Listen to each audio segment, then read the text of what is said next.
free cash. There's £5,000 to spend on gifts for all the family. There's £500 to spend in your favourite supermarket. And a festively themed GB News goodie bag will get it all to you in time for the big day. For another chance to win, call 0903 681 3232. Calls cost £2 plus your network access charge. Text cash to 63232. One entry costs £2 plus one standard network rate message. Or text bonus to 63232. 5 entries cost £5 plus one standard network rate message. You can enter online at gbnews.com/win. Entries start from just £2 or post your name and number to GB09 PO Box 8690 Derby DE1 9TT. UK only. Entrance must be 18 or over. Lines close at 6 p.m. on the 22nd of November. Please check the closing time if listening or watching on demand. Good luck. Nightmare commute? Kick it up a gear with GB News Radio. You can listen online and on DAB+ and on the GB News app. We're also on TuneIn and the Radio Player app. From the school run to rush hour, get revved up with GB News Radio. We are the People's Channel, Britain's news channel. Hi there, I'm Michelle Dewberry and I'm going to take a second to tell you all about my show, Dubes & Co. We start off with the issues of the day. We then bring in both sides of the argument. We get rid of the disrespect. And then you throw me into the mix. And trust me, I'll tell it exactly how it is. And then, of course, the magic ingredient, you at home. We mix it all together and what have we got, in my opinion, the best debate show in town. Monday to Friday, 6 till 7 on GB News, Britain's news channel. It's Patrick Christies tonight, and here we do things differently. It's explaining the absolute madness of this, doesn't it? It's explosive. I mean, this is very good. It's lively. 850. Your government sat there, Sean, and it did nothing. It's controversial. And the Middle East has been in turmoil since before I was born. It's everything you need to kickstart your evening. Everyone's had their Weetabix tonight. I love to see it. That's Patrick Christies tonight, weeknights from 9 p.m.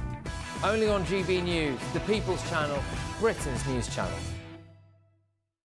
Every Saturday, 10 till 12, we'll bring you all of the news that you need to know. We'll also remind you that there is so much to smile about. It's my favourite time of the week. I get to relax, enjoy some light-hearted stories, and let Ellie teach me about fashion too. That's Saturday Morning Live, every Saturday, 10 till 12. Only on GB News, Britain's news channel. If you want your news to be straight talking, This is a nightmare for the Conservatives again. down to earth, It's not just Nottingham where this is happening, is it? and most importantly, honest, Hard-working, middle-class taxpayers, they'll get their book thrown at them. then catch me, Martin Daubney, Monday to Friday, 3 till 6 p.m. on GB News, Britain's news channel.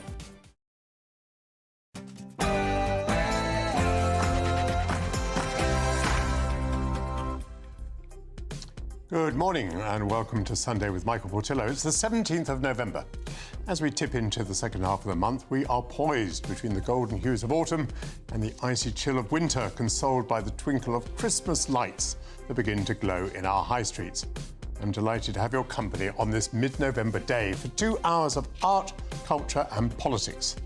The Climate Summit COP29, held in the oil and gas producing dictatorship of Azerbaijan, attracted few world leaders apart from Sir Keir Starmer, who made new pledges to move us towards net zero. With China and India not on board, with President-elect Trump ready to pump more oil and gas, is the British government's green policy out on a limb? I'll ask my panel. Lord Saatchi will join me. His new book celebrates the power of the mind, in writing which chapter by chapter confronts widely held beliefs like dinner parties are fun and Conservatives are cruel. Maurice Saatchi challenges how we think about the world. David Goodhart will discuss his new book, The Care Dilemma, which explores how the family can care for children or for the elderly in an age of sex equality, when many women wish to compete with men in the public sphere. Goodhart is concerned about declining birth rates and rising numbers of elderly in a society that strives for higher GDP and places no economic value on work in the home. President-elect Donald Trump has been busy nominating his future cabinet as the shape of his administration begins to be revealed. Defence and Foreign Affairs editor at The Telegraph, Con Coughlin, will tell me why, in his view, Donald Trump's appointments have electrified the West. Before all of that, your news headlines with Will Hollis.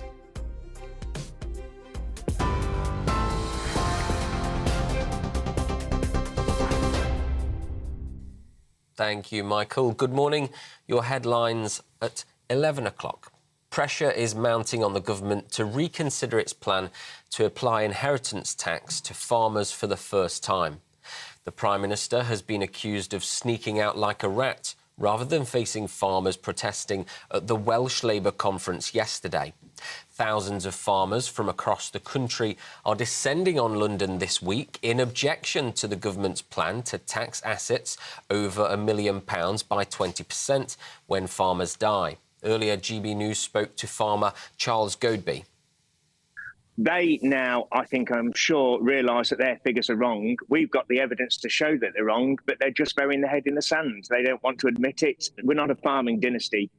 Yet we, through working hard, investing everything we have and taking far below the minimum wage, have managed to build up a sustainable farming business.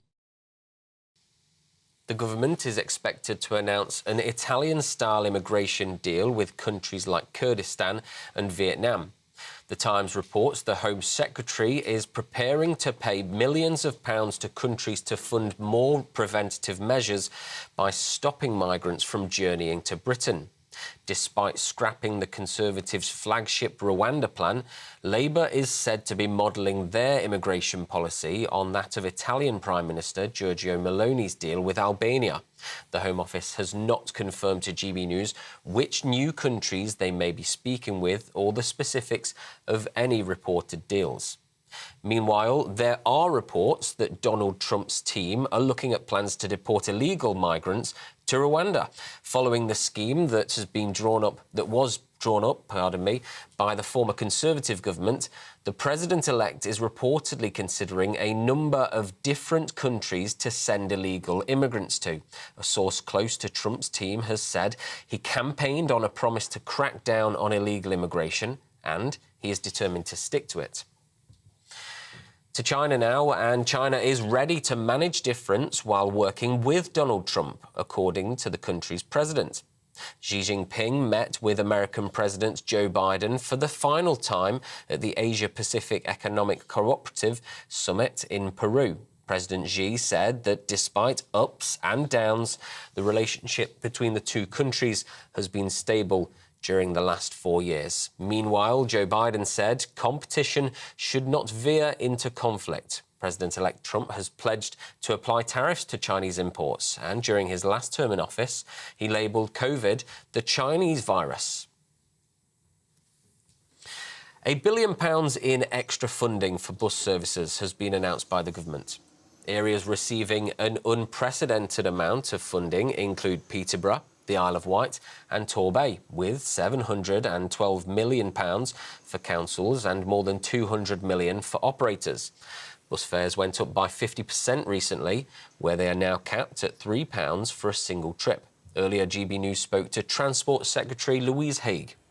First time we are committing this funding in a fair, transparent way. The previous government took funding streams and they made areas compete against each other, with particularly rural areas losing out. Today, the funding settlement will give areas like Essex, Kent, Devon and areas across the north like Blackburn and Liverpool record sums of money to put into their bus services, which will increase reliability, improve real-time information and things like accessibility at bus stops and bus stations. In other news, a woman found dead in the boot of a car has been named by police as Harshita Brella. The 24-year-old was discovered in London last Thursday after police received a call from a member of the public concerned for her welfare. Police believe the woman from Corby in Northamptonshire was attacked by someone she knew, but detectives from the East Midlands Special Operations Major Crime Unit say they're keeping an open mind. A mandatory referral has been made to the Independent Office for Police Conduct by Northamptonshire Police because of previous contact with Miss Brella. A Labour peer has criticised railway death traps after he was injured falling between a gap between the train and platform last month. Blind former Home Secretary David Blunkett needed hospital treatment after the accident at Westminster Tube Station. The Labour Lord said his feet slipped while boarding the train behind his guide dog. He's demanded Transport for London do more to protect blind passengers. Those are your latest headlines. For now, it's back to Michael.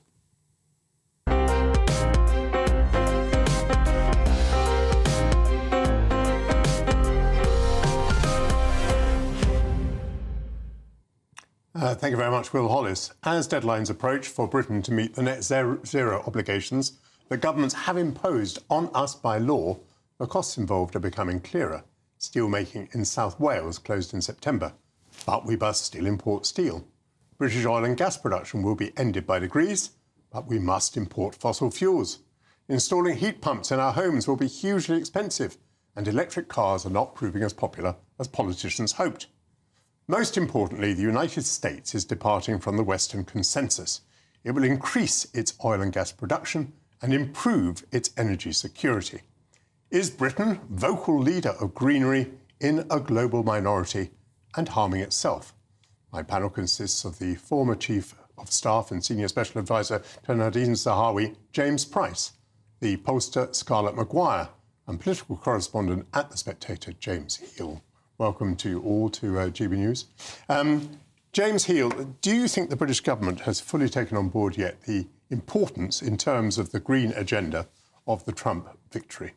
I think they're still digesting it. I think that this week's COP summit was a bit of wasn't so much a lame duck as a dead duck. It was very much overshadowed by the Trump election victory. And so people are still trying to work out what that means. You saw, I think, a grossly expensive contingent of staff go to COP in Azerbaijan. And, of course, the summit began by the leader of Azerbaijan standing up and praising the God-given gift of oil and gas, sort of a suboptimal start to the beginning of it all. I think next year's is going to be more telling about where the Trump agenda tends to go. On the one hand, of course, you've got things like the Inflation Reduction Act, which he's railed against, but then a lot of Republican congressmen have actually benefited from that. So I think it's probably too soon to tell at the moment. Some UK businesses are hoping to gain from it, and they hope they can pick up some of the money that goes from the US. But as you say, I mean, not having Joe Biden there is going to make it a little bit more difficult, I think, for some of the intellectual climate, for some of the Ed Miliband's policies. James Price, why was it so shocking that the president of Azerbaijan to describe oil and gas as God-given? I mean, they're certainly a natural resource. The world would be completely different without them. And nobody has yet figured out a way for the world to be without them, at least in the near to medium term. Is what the president of Azerbaijan said any more shocking than President Trump's ambition, which is to pump oil and gas? Or is it Trump says, drill, baby, drill, very often? No, I mean, I think that this whole thing is extraordinary, and it highlights the fact that energy production is not only absolutely critical for economies. You don't have successful economies that have very expensive energy. And in the UK, we've got more expensive energy than anywhere else in Europe, and we're struggling in all kinds of ways as a result of that. You also see how important geopolitically it is. You know, a lot of the criticisms of previous foreign wars that the West got themselves entangled in, is that about oil or was it not? You look at someone like Azerbaijan itself, they managed to get hold of this COP conference, despite the fact that last year Azeri troops were causing ethnic cleansing happening in Nagorno-Karabakh and against Armenians. I was in Armenia a few months ago talking to the people who were the victims of this, and the fact that the international community has said, oh, it's fine, roll out the red carpet, have this COP summit, and that our Prime Minister went there and went along with this and didn't make any kind of criticisms of the human rights problems there, shows how much oil and gas still talks. And I think that's one of the big problems you see here. America, by the way, has made itself the world's biggest exporter of energy.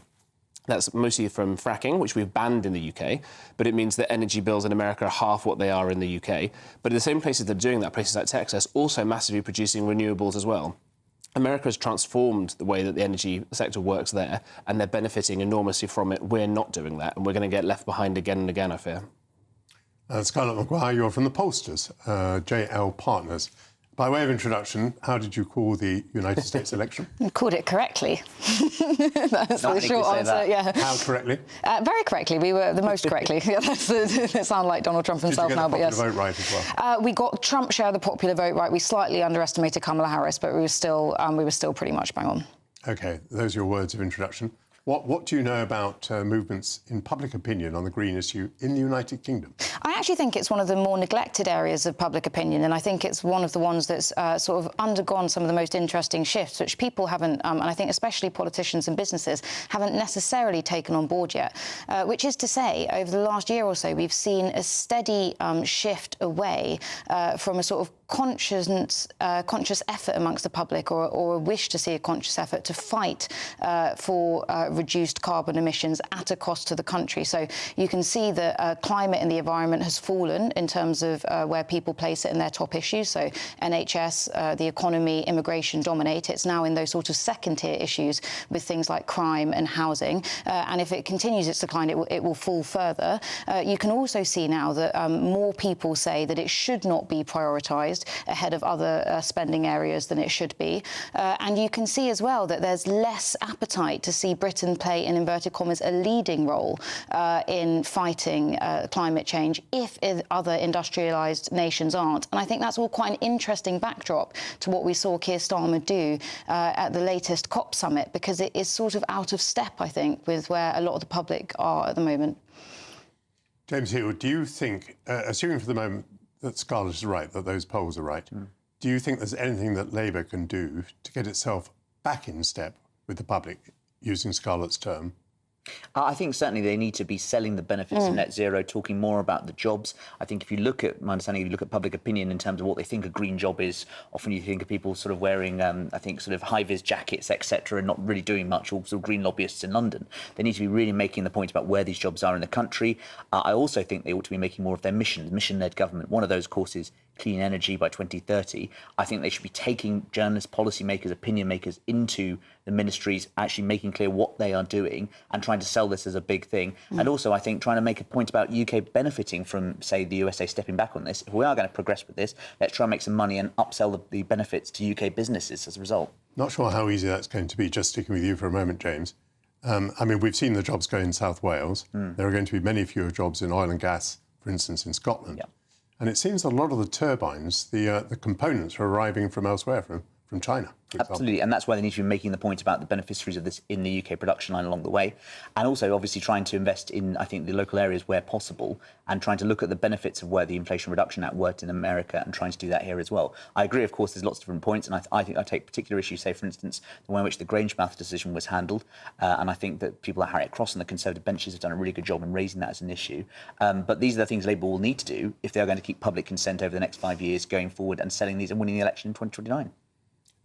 James Price, what was going on in the last Conservative government? There seemed to be some movement away from the commitment to net zero towards the end. What was that a well-established trend? Had it been thought through? And most particularly, do you think that the Conservatives may try to open up clear water here with the government on the green issue? Yeah, I think so. You have to go back to the last dying days, actually, of Theresa May's administration, when all this net zero commitments were signed into law with almost no debate whatsoever. The idea being that, well, she could be seen as a pioneer of green energy and all these sorts of things, but it would be so far into the future, it won't be her problem to deal with. Boris Johnson took some of that and ran with it and made some fairly outlandish claims in some cases about how profitable this would be automatically. If some of these renewable technologies were so profitable already, they wouldn't require government subsidy or taxpayers' money behind it. If you could make money from this already, you wouldn't need government involvement, people would just be doing it. That's not quite the case yet, and it's confusing for people at home to go, well, hang on a minute, I'm told this is really good, and I get that it's important for the environment, but it seems to be very expensive, and yet we're shutting off other avenues of this. Nowhere in this conversation are we talking about nuclear energy. The UK was the world leader in nuclear energy in the 1960s. We had more nuclear reactors here than everywhere else in the world put together. We turned our back on it to bad results. And you look at France, which is now a major leader in it, their energy bills, again, much, much lower because they get energy right. They get a lot of it from nuclear. We could be backing something like the Rolls-Royce next-generation small reactors that would be very good for the environment. And there's a lot of, I think, nonsense talked about nuclear energy. I think that would be a great way to get bills down and for it to be energy secure. One of the good things that Rishi Sunak did was rename this department net zero, fine, but also energy security. I think that's a really important thing as the world is getting more dangerous. Scarlett, Donald Trump is popular in the United States. He's just been re-elected, but he's not popular in the United Kingdom. I wonder whether there's an opportunity for the Labour government to contrast itself with the United States under Donald Trump. While he's doing the irresponsible thing of drilling and pumping we're doing the responsible thing of exporting our jobs. I think that's something they might be tempted to do. I think it's difficult, though, because it's hard for the UK to act as though it's in isolation of the US when it will realistically have to be thinking about how they can work together with the US, and especially given some of the personalities involved, it might not. You might say it probably might not be wise. And I think also on that point about Donald Trump not being popular here, you're absolutely right. He is not popular here. We have a sort of very different political ecosystem to the one they have in the US. But one thing I would say, which is something that noticed very much in parts of the US public as well, is even if people don't like him here, which in general they do not, he has become, I think, less existentially scary than he was first time around. And I think that matters a lot. And I think that means that the ways that you can frame arguments against him, which of course is very different when you're in opposition to when you're in government anyway, which was the case for Labour last time around, it changes. And actually it means that the public will tolerate more and also just after, I think, pragmatism more than sort of grandstanding. Fascinating panel. You're going to be back after midday to talk some more. Scarlett Maguire, James Price and James Heal. Coming up, Lord Saatchi will talk to me about his book Orgasm, in which he explores the blissful experience of rigorously challenging the mind and probing widely held beliefs. You're watching Michael Portillo on GB News, Britain's news channel. See you shortly.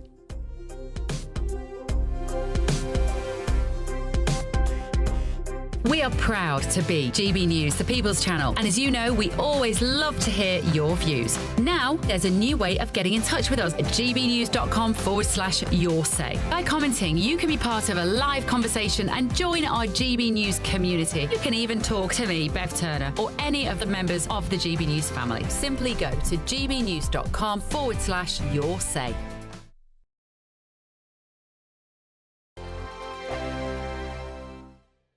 This is GB News, Britain's news channel. Online dating apps are still the go-to for millions of British adults, with 1 in 10 using them to look for a romantic connection. Yes, are you one of them? Let us know. But with many apps introducing subscription fees and complex algorithms, the world of online dating has never been harder to navigate. So who better to join us to discuss this than Mr. Tinder himself, Stéphane Pierre Tomlin. You have been dubbed Britain's best-looking eligible bachelor. Yeah, so this happened back in 2016. Got an email from Tinder, and it was like, "You're the most swiped man on Tinder." So just explain to us, for viewers who don't know, what is swiping? What does that mean on Tinder? Yeah, so on Tinder, the app, if you swipe left, that means you don't like the person in front of you, and if you swipe to the right, that means you like that person. So do you mind still being associated with that? It's a good... Well, I mean, it made me who I am now, and I love sharing how I was successful, and now I'm like a dating expert. What's your situation now? Are you with anyone? Are you still single, paying the bill? So I'm seeing someone at the minute. Things are going well, and I'm a dating expert, so I'm always giving advice to people. Does she know your title of most swiped? Of course, who doesn't? It's quite hard. It's quite hard being the most swiped man on Tinder because you get a label on you. So I find it harder than anyone else, to be honest. And where did you meet her? That's the big question. At an event. So not on Tinder? Not on Tinder, ironically. Yeah. So for all that trouble online, it's actually a real life rendezvous. Which I mean, I have met people on Tinder in the past, and it has worked. Well, it didn't work, but yeah. I need to know how to do the famous Stefan Smolder. That camera is not a camera. That is your best friend, that's your lover. So you really smiles from the camera, so it goes like this. GB News, the People's Channel. It's Patrick Christies tonight, and here we do things differently. It's explaining the absolute madness of this, doesn't it? It's explosive. I mean, this is very good. It's lively. 850. Your government sat there, Sean, and it did nothing. It's controversial. And the Middle East has been in turmoil since before I was born. It's everything you need to kickstart your evening. Everyone's had their Weetabix tonight. I love to see it. That's Patrick Christies tonight, weeknights from 9 p.m. Only on GB News, the People's Channel, Britain's news channel. Why go out on a Friday night when Friday night comes straight to your home? Talking about. Join me and my A-team of top pundits. Chemistry, Tonight is electric. As we tackle the big stories of the day with wit, insight and fearless energy. Man of the people. It's all vibe. Just a filing cabinet on wheels with a tie on. So, order in Friday Night Live with me, Mark Dolan, every Friday at 8, only on GB News, the People's Channel, Britain's news channel.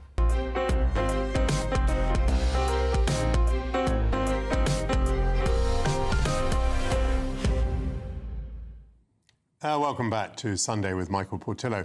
Do you believe that dinner parties are fun, or that the Conservatives are cruel, or that we will rest in peace? Well, if you do, my next guest's book will certainly provoke you. Lord Saatchi's book, Orgasm, probes 21 such ideas, chapter by chapter, in a stimulating reading experience, covering subjects from geopolitics and etiquette to the economy and the afterlife. Maurice Saatchi argues that rigorous thinking can create a blissful mental experience, and that may help to explain the book's title. Maurice Saatchi joins me now. Maurice, good morning to you. Thank you for coming on the show. Very pleased to see you, Michael. You're looking good. You too, Maurice. Don't you ever age? Say again? Don't you ever age? I could say the same. Exactly. I've always known. You're slightly older than I am. Maurice, let's begin somewhere. Yeah. Do you believe in the afterlife? Well, one of the chapters in this book deals with that, as it deals with your very kind introduction. It takes popular statements, such as "We will rest in peace," and others, and it tries to present an alternative view, which is that popular view is the wrong view. And I must tell you, I find it hard to imagine a more wonderful Christmas present to give or to get this Christmas than this book. It's beautifully presented on beautiful parchment paper, beautiful illustrations, and as you say, 20 short chapters. So it's very easy to dip in and out of. And it's really, to explain its background, it's really like what was known as a commonplace book, an ancient tradition going back to Roman emperors, in which an author keeps things that they think are interesting, or that they've discovered, or that they've written, or they've heard, which they think are worth collecting and worth sharing. And that's exactly what I've done. There's a very nice copy, for example, of W.H. Auden's commonplace book here in the library here, and it's a very proud part of the library. So I've copied that tradition. And I do, as you said, I take 20 popular statements, 20 popular views, and say that they're wrong. And here's the truth. And then it's up to you to see this and then say what's true, what's lies, or if possibly it's all lies. And this makes a very fun book. Now, you used to be chairman of the Conservative Party, but you're not in politics anymore. And so now I ask you to answer questions. Do you believe in the afterlife? My version of the afterlife is that after my death, I and everyone else will find that it's not so easy to get into the gates of heaven, that there is, in fact, a trial process. And this is very reasonable on the basis that in terms of immigration problems, well, they have 1 million asylum seekers a week trying to get into heaven. So they can't let in any riffraff, can they? Not any Tom, Dick and Harry can get into heaven. So therefore, they have to have a process to control immigration, and that's a trial process. And therefore, it's very difficult to be found innocent and suitable and fit and proper to get into heaven. And this, I think, is worth people considering, that it's not that easy. But Maurice, you do think you'll be reunited with your beloved Josephine Hart, your late wife, don't you? Well, that's a wonderful and very deep and important question. And I have been convinced, mainly by the Dean of Westminster in Westminster Abbey, that all these dead people, unbelievably and incredibly and astonishingly, that they are all there. And even to the most schoolboy question about that subject, which is all repeated in this book, which is, you're not seriously telling me that you think all these people are there. Like where? In blue sky, lovely cotton wool clouds? What exactly is that? And anyway, this is all very well addressed, and I think it makes a very, very interesting chapter. And one of many. Shall I do another? I do too. Well, I was going to ask you, actually, Are Conservatives cruel? That's the question you ask. What's the answer you give?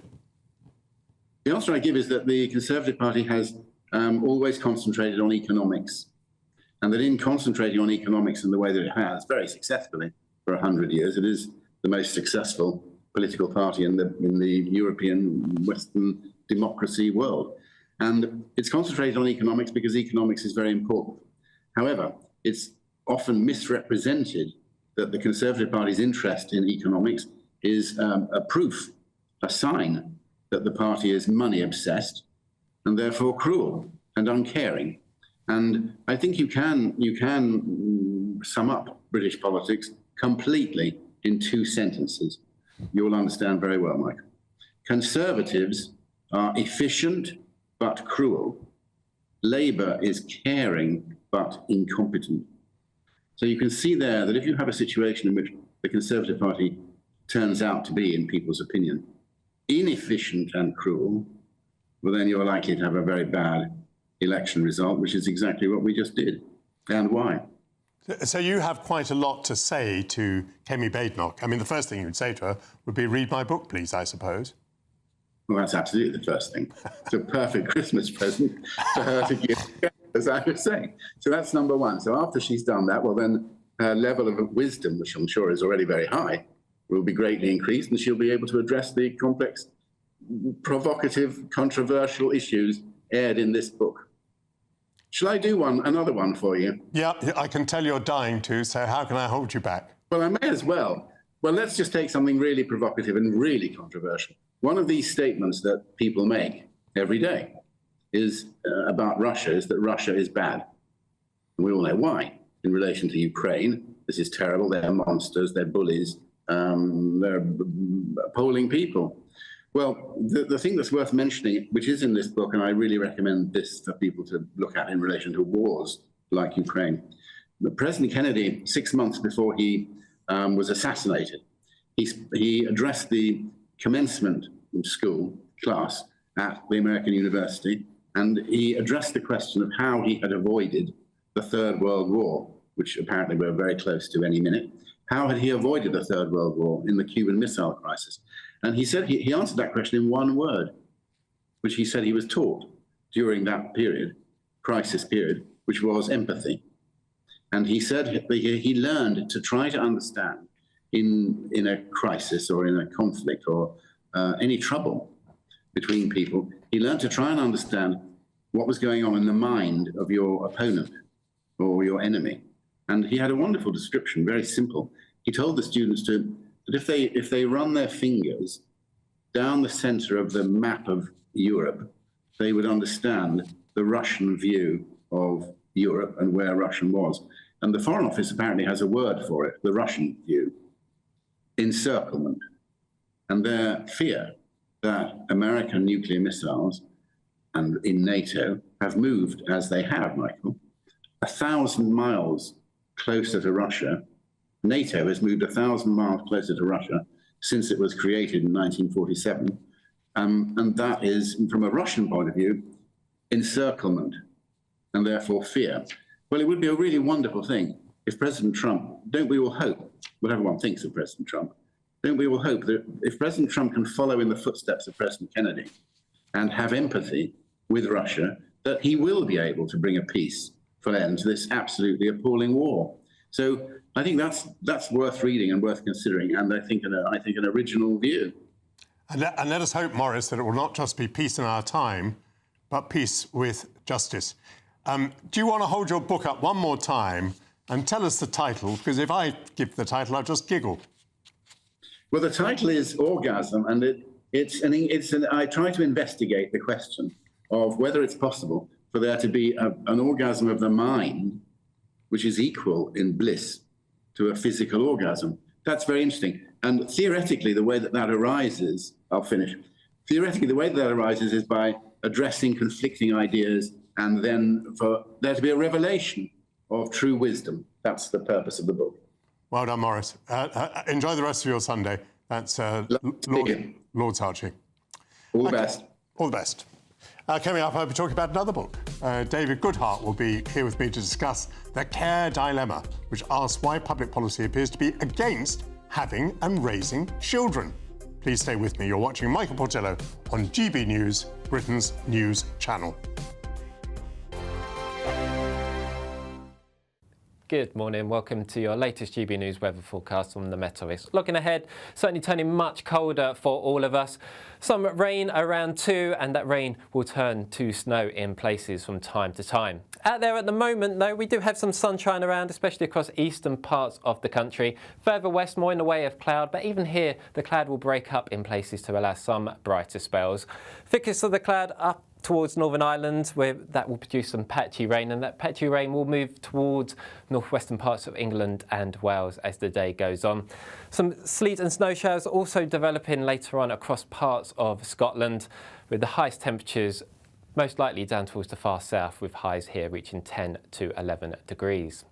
So the sleet and snow showers continuing across the far north of Scotland during the evening. Even at lower levels, we could just see a dusting, and that will produce some icy patches too. Further southeast towards Northern Ireland, we come back into the cloud and rain, and that rain will spread its way towards the Midlands as we approach Sunday evening. But the far south of England probably remaining dry until the bitter end of the day.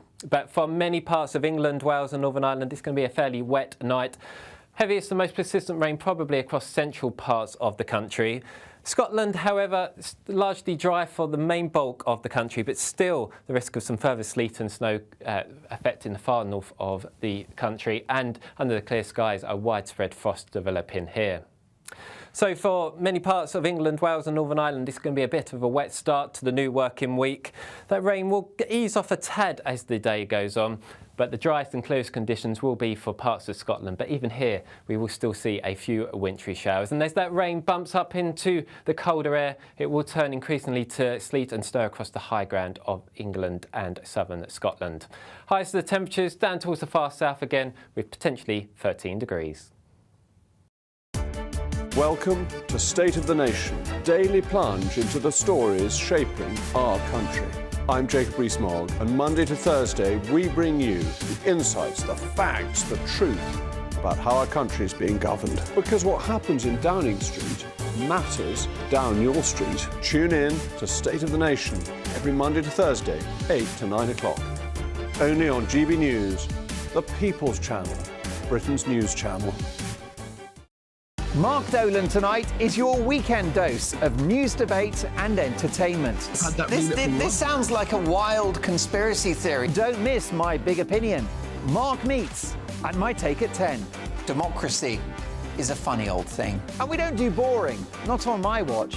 I just won't have it. Let's go and get another glass of that bubbly. You've earned it. That's Mark Dolan tonight, Saturday and Sunday, 9 to 11, only on GB News. The People's Channel, Britain's news channel.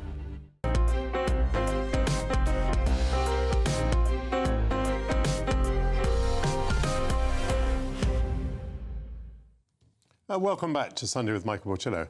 When the mother of my next guest, David Goodhart, was 67, she had 12 grandchildren.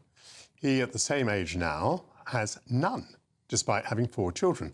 The birth rate in Britain has sunk to 1.49, well below replacement rate. Yet policies pursued by both major parties are still to spend huge sums to encourage parents back to their work when their children are still at preschool age.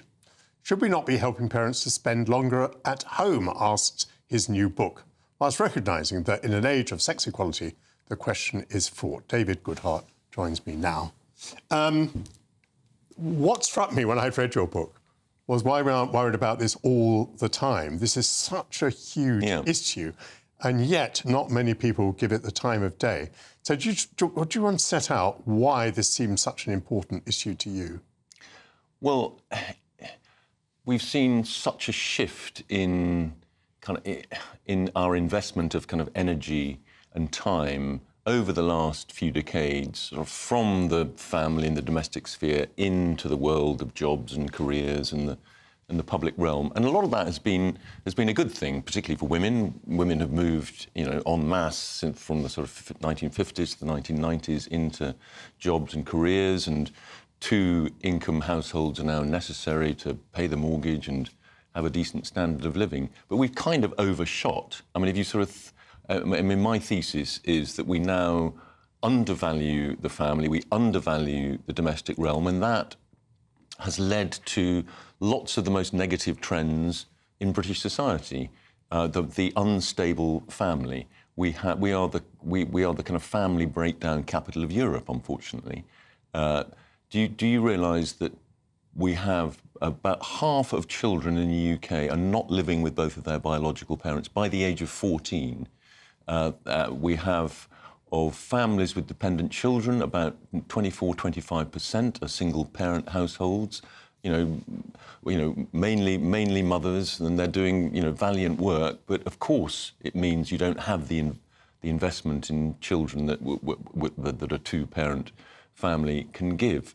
We have, as you mentioned, the radically falling birth rate. It's actually 1.44, not 1.49. We also undervalue the attributes connected to the domestic realm, care and nurture, which is why we have a recruitment crisis in social care. Everybody knows the social care system is creaking. So you have all of these negative trends that have a sort of similar root in a way. One that you didn't mention there, but you very much mentioned in the book, is the mental health of young people, which is important, because you attribute at least some of the increase in mental health problems to the unstable family. Absolutely. I mean, we've had a big debate about this in recent years, and a lot of the focus has been on social media, the iPhone, the fact that particularly young women are sort of curating their own lives on social media, which is not a healthy thing. But I think the elephant in the room there is, why is it that children are spending so much time on screens? Is because of the fact that in many cases you have, a much less stable family background. You have a revolving door of of primary carers for children, and I think, I provide a lot of evidence for this connection between the mental fragility crisis and looser family structures. Of course, the reason why it's a care dilemma is that a lot of these negative trends are also kind of intimately related to positive things, like that movement of women into work, the fact that women are no longer so defined by marriage and motherhood, the fact that women and men are freer to leave unhappy relationships. And the challenge for modern liberal societies is, how we hold on to those freedoms but get a better balance, which means, I think, investing more in the domestic realm. Interesting. Of course, politicians pay tribute in general terms to homemakers, but you point out that they give literally no economic value to work that is done in the home. It doesn't feature in any way in GDP. So a person who is removed from the workforce to go and care for a child is a negative to GDP. Exactly. A person who leaves the preschool child and goes into a place of work and earns money is a plus to GDP. Yeah. And I think the way that we count our sort of activities is now becoming seriously dysfunctional.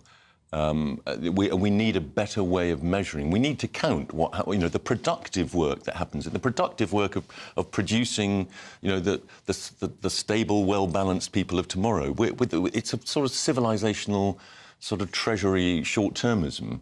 That we're boosting the jobs and the tax income today, but at the cost of making it harder to raise the mentally healthy children of tomorrow. We have an employment rate in the UK. It's just come slightly off its highest rate, but it's like 75% is our employment rate. That is one of the highest in the OECD, and yet Keir Starmer says we need 80%. Well, why? GDP does not measure well-being. We need a kind of better balance in the way that we think about the GDP economy and human well-being. The ONS used to actually produce figures on the work done the productive work done in the home, looking after old people. We are an ageing society, and looking after young people, and they reckon that GDP would be 63% higher if we captured that. So we should, the political class, I think, needs to sort of get its mind around the importance of what happens in the family, in the domestic realm. It's an interesting moment because both the Conservatives and Labour have been following very similar policies. For example, new subsidies, I think, worth £4 billion to get people back to work when their children are 2 or older. But it's an interesting moment because, for the moment, the Conservative Party is a tabula rasa. Yeah. We don't know what's going to be in Conservative policy in the future.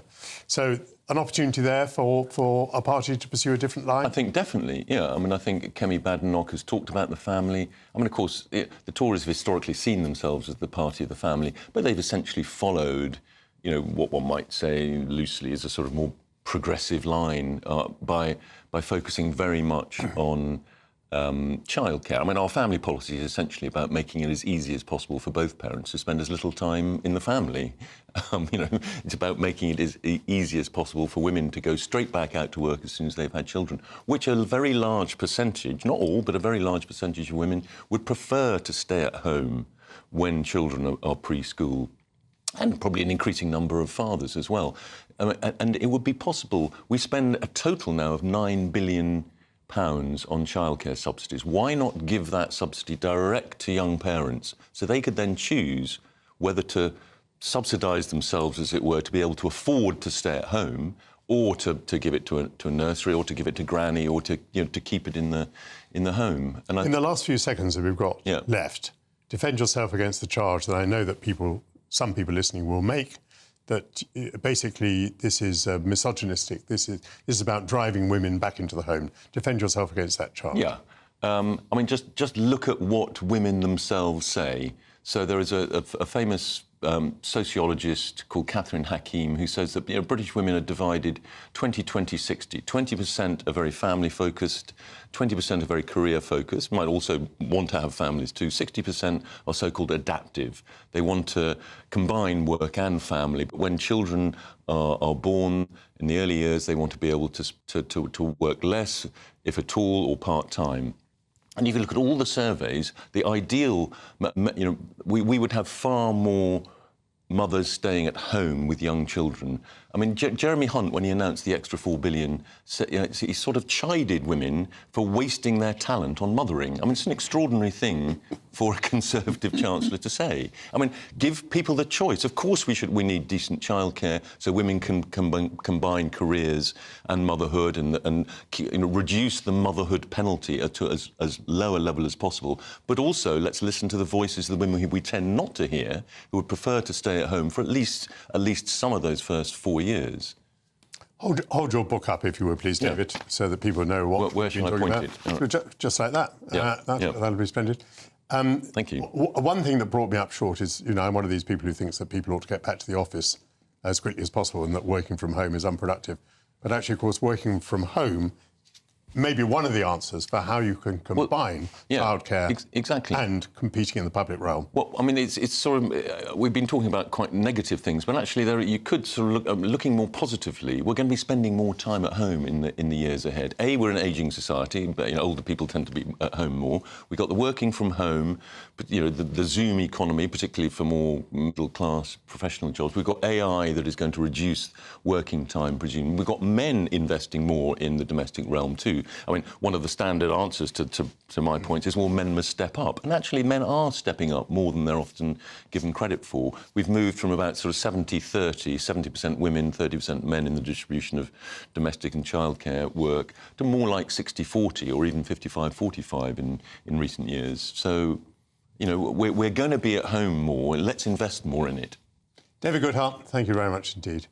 After the break, Defence and Foreign Affairs Editor at The Telegraph, Con Cochran, will discuss with me President-elect Donald Trump's cabinet appointments, why he thinks they have electrified the West. See you shortly.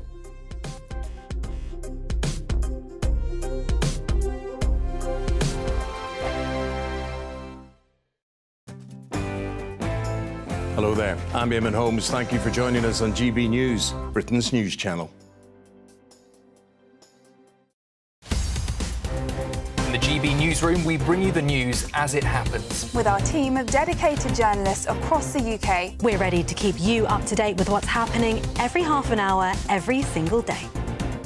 Bulletins here on GB News. The People's Channel. Britain's news channel. Britain's Newsroom. Weekday mornings from 9:30. Let's talk to Roger Kiska, who is the legal counsel for the Christian Legal Centre. Good morning, Roger. I'm really I'm really impressed, actually, by the fact that this school is taking the government to court on this. It's the only way we might get any sort of change. How important is it for these families who find a local religious school to keep their children in there? And are they all billionaires awash with cash? Yeah, I mean, first of all, this is about the fundamental right to educate your children in conformity with your religious beliefs. That's a right guaranteed under the European Convention of Human Rights. And any legislation, primary or secondary, has to be compatible with that convention. And so the basis of our claim is that this is an unfair tax because every country in the EU, first of all, it was by directive that there was no VAT on private education. In the Council of Europe, which is 56 member states, there are no other countries which put VAT on private education. This is an attack on school choice, and this is an attack on honest, hardworking parents who simply want to have their kids educated in a manner which they want them to be raised by themselves. And that, in a democratic nation, should be a given. Obviously, Labour's logic being, just to provide some balance here, Roger, is that families who send their children to private school can afford the extra 20%, whether they have 1, 2, 3, 4, 5 children at school. They should be able to afford it, and the schools should be able to absorb some of that cost. And that money will be spent in the state sector. Can you see the logic behind the reasoning? To be honest, I can't, because not every school is Eton. Not every parent has the means to send their children to private education. GB News, the People's Channel. I'm Christopher Hope. From pop stars to politicians, I'll interview anybody in a pub who's got a political opinion. Join me every Friday on Spotify, Apple Podcasts, YouTube or gbnews.com, or wherever you get your podcasts. This is GB News, the People's Channel. I'm Isabel Webster. Thanks for joining us on GB News, Britain's news channel.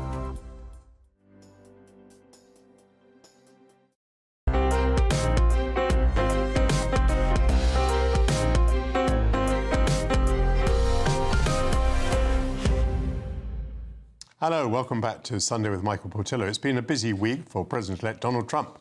He's met with the outgoing President, Joe Biden, in the Oval Office. He's been making appointments to his cabinet, while it's now confirmed that the Republicans do have a majority in Congress. Robert F. Kennedy Jr. has been nominated as US Secretary for Health. Pete Hegseth, a high-profile military veteran and Fox News presenter, is to be the next Defense Secretary. And Senator Marco Rubio is lined up as Secretary of State. How will Russia, China, Iran and North Korea react to the new Trump administration? Con Coughlin is the Defence and Foreign Affairs editor at The Telegraph, and he joins me now. Con, hello. Good morning, Michael. Good to be with you. Yeah, it's great. Thank you for joining us. In summary, what do you think these appointments are telling us about the shape and policies of the administration? Well, first of all, there's going to be a very big shift from the policies of the Biden administration. And I think if you look at Joe Biden's 4 years in the White House, he's pursued this rather strange policy of trying to cozy up to Iran, of not giving Ukraine the kit it needs to win the war against Russia, while saying that it wants Ukraine to win. So it's been a policy of equivocation, I would describe it as. And I think that's going to change dramatically with the Trump administration. I mean, I think one of the things we learned about Trump from his first term in the White House is his unpredictability. And I think in Beijing, in Moscow, in Tehran, in Pyongyang, all these countries that are trying to unite as a sort of autocratic axis against the Western alliance, I think they'll be having a lot of thinking going on about, you know, how they're going to deal with the Trump administration. The election result has already produced, I would say, pretty dramatic consequences on the front between Russia and Ukraine. Should we assume that Trump is going to force a peace, or is there another bit before that, which is that he tells Putin that he's prepared to supply weapons to Ukraine unless Putin is prepared to negotiate on a reasonable basis? Well, I think both these options are viable, Michael. I mean, I think the thing about Trump is, you know, we know he likes to do deals, and he likes to do deals that put him in a favourable light. So I think all the noises this weekend from Kyiv, from Washington, even from Berlin, is that there's going to be a deal next year. And Zelensky's even saying, you know, the war must end next year. And the question is, on what terms? And what has gone on since Trump won the election, as we've seen everybody scrambling on the ground to try and claim as much territory as possible. The Ukrainians are trying to hold on to Kursk. The Russians, we've seen overnight, have launched this big attack on the Ukrainian energy infrastructure to try and sort of bomb Ukraine into darkness. These are all precursors to a potential peace initiative under the auspices of Trump in the new year. So, but how Trump applies, takes America into these negotiations, I think people are guessing. You know, will he say, you know, Putin, if you don't give a decent deal to the Ukrainians, then we'll give them the missiles to fire at Russia, something Biden hasn't done. Or he might just say, look, Putin, you're my mate. You know, these pesky Ukrainians have had enough. Let's just settle this and get the world back to normality. Interesting news that Israel appears to have destroyed a key nuclear weapons facility in Iran as a prelude to the Trump presidency. Can we expect a much more hawkish attitude to Iran from the United States? Oh, definitely. I mean, as I said earlier, Michael, you know, one of the disappointments of the Biden administration has just been its willingness to try and appease Iran. They've given Iran billions of dollars. That money's now been spent building this terrorist network throughout the Middle East that we see in Gaza and southern Lebanon. And I think the Trump administration, which you'll remember withdrew from the nuclear deal that the Obama administration negotiated, and imposed, you know, maximum sanctions against Iran that really hit the economy. So I think we'll see more of that. And I would also say, I just sort of highlight the significance of the Israeli attack.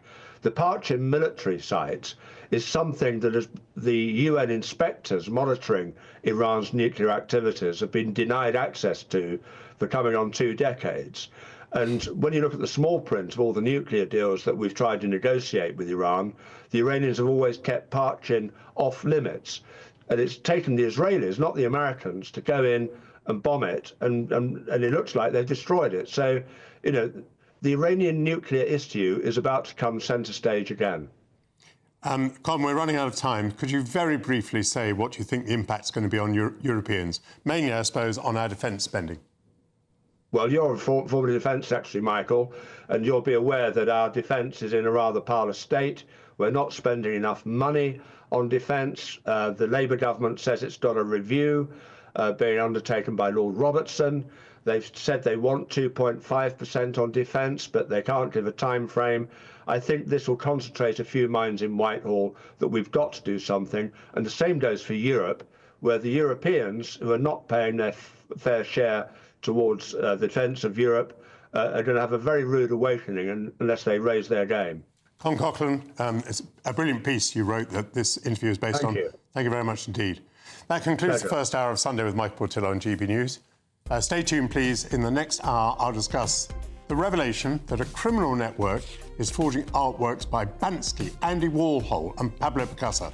I'll also be speaking to the script consultant on Gladiator 2, which was released in cinemas this week. Stay tuned. You're watching Michael Portillo on GB News, Britain's news channel.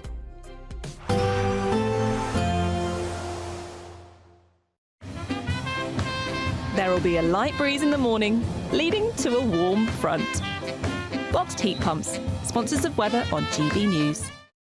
Hello, welcome to your latest GB News weather from the Met Office. So we've got colder weather on the horizon for many of us, bringing some blustery snow showers, particularly to northern parts of Scotland. But before we get there, we've got an area of low pressure waiting in the wings out in the northwest of the UK that will be moving its way towards us through the end of the weekend and into the start of the new working week. Before we get there, though, it's a bit of a mixed picture as we go through this afternoon. Some sunny spells, some scattered cloud, plenty of showers around in the north and the west, and for northern parts of Scotland, these likely to turn to sleet and snow over the hills. There'll be some sunshine between those showers quite widely across the country, and it'll still be feeling quite mild in the south, temperatures just a touch above average, but further north with some blustery northerly winds, feeling quite chilly through this afternoon.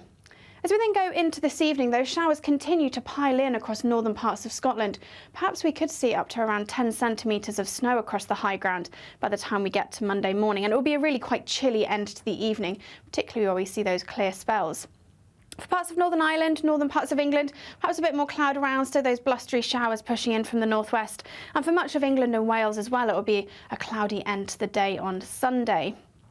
As we then go through the rest of Sunday evening, showers continuing across northern parts of Scotland, but southern parts of Scotland, northern parts of England, perhaps staying that little bit drier overnight, plenty of clear spells around. But a more organised band of rain pushes its way south and eastwards during the early hours of Monday morning, affecting southern parts of England and South Wales, perhaps turning heavy in places, and that will keep it just a little bit milder here. Temperatures in the high single figures. But further north, quite a harsh frost to start on Monday morning, perhaps some icy stretches in places, so do take care during Monday morning's rush hour. As we then head through in towards Monday afternoon, this next area of rain arrives from the west, pushing its way eastwards as we go through the afternoon, perhaps turning to sleet and snow over any high ground across Northern Ireland. But there will be some sunnier spells across eastern areas, but it will still be a chilly feeling day with temperatures well into the low single figures further north, but a little bit milder further south. Even though we'll see a cloudy start, it'll be a bright outlook for the rest of the day. Boxed Solar, sponsors of weather on GB News.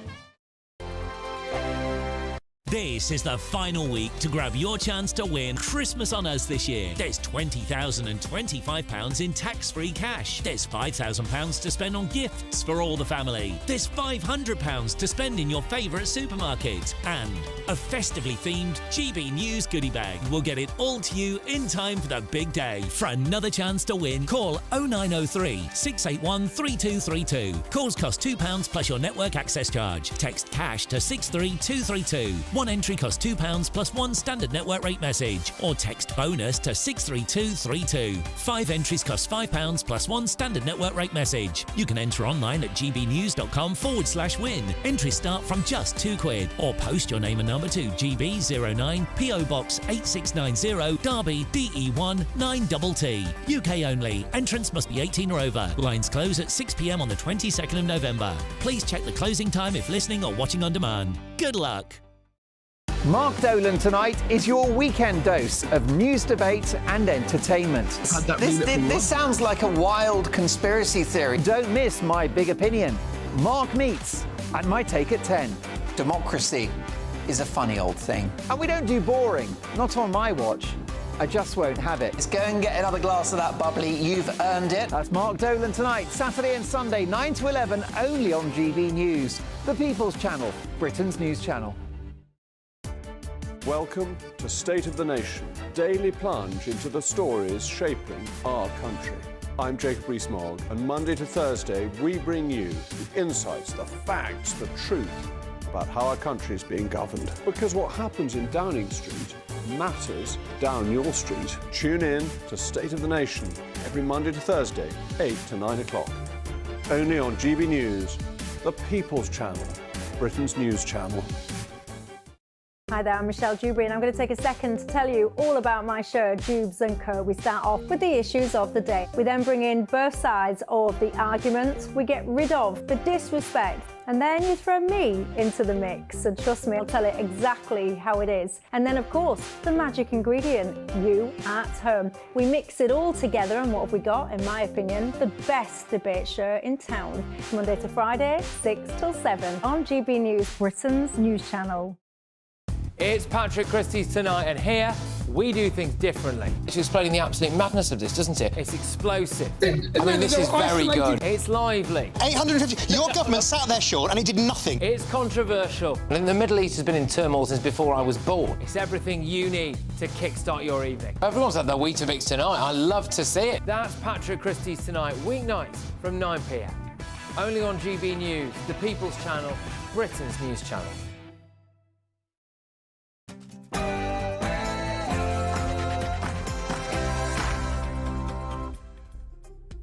The midday bells are tolling, and I wish you a very good afternoon. Welcome back to Sunday with Michael Portillo. We have another hour of arts, culture and politics ahead. There's hardly a member of the British cabinet who's not made disparaging remarks about Donald Trump until his recent re-election. Now they assure us that they will work constructively with the 47th President of the United States. as they will with Xi Jinping, the Chinese president, despite his country's human rights record. Whilst for us Vladimir Putin is still persona non grata, Trump and the beleaguered German Chancellor Olaf Scholz are chatting to the invader of Ukraine. Can foreign policy be based on morals? Does diplomacy require us to sup with the devil? I'll ask my panel. This week, Italian police have uncovered a criminal network forging artworks by Banksy, Andy Warhol and Pablo Picasso. James Ryan, the chief executive of Grove Gallery, will be here to talk about the case and the moment when a Banksy piece was stolen from his gallery in Pimlico in London.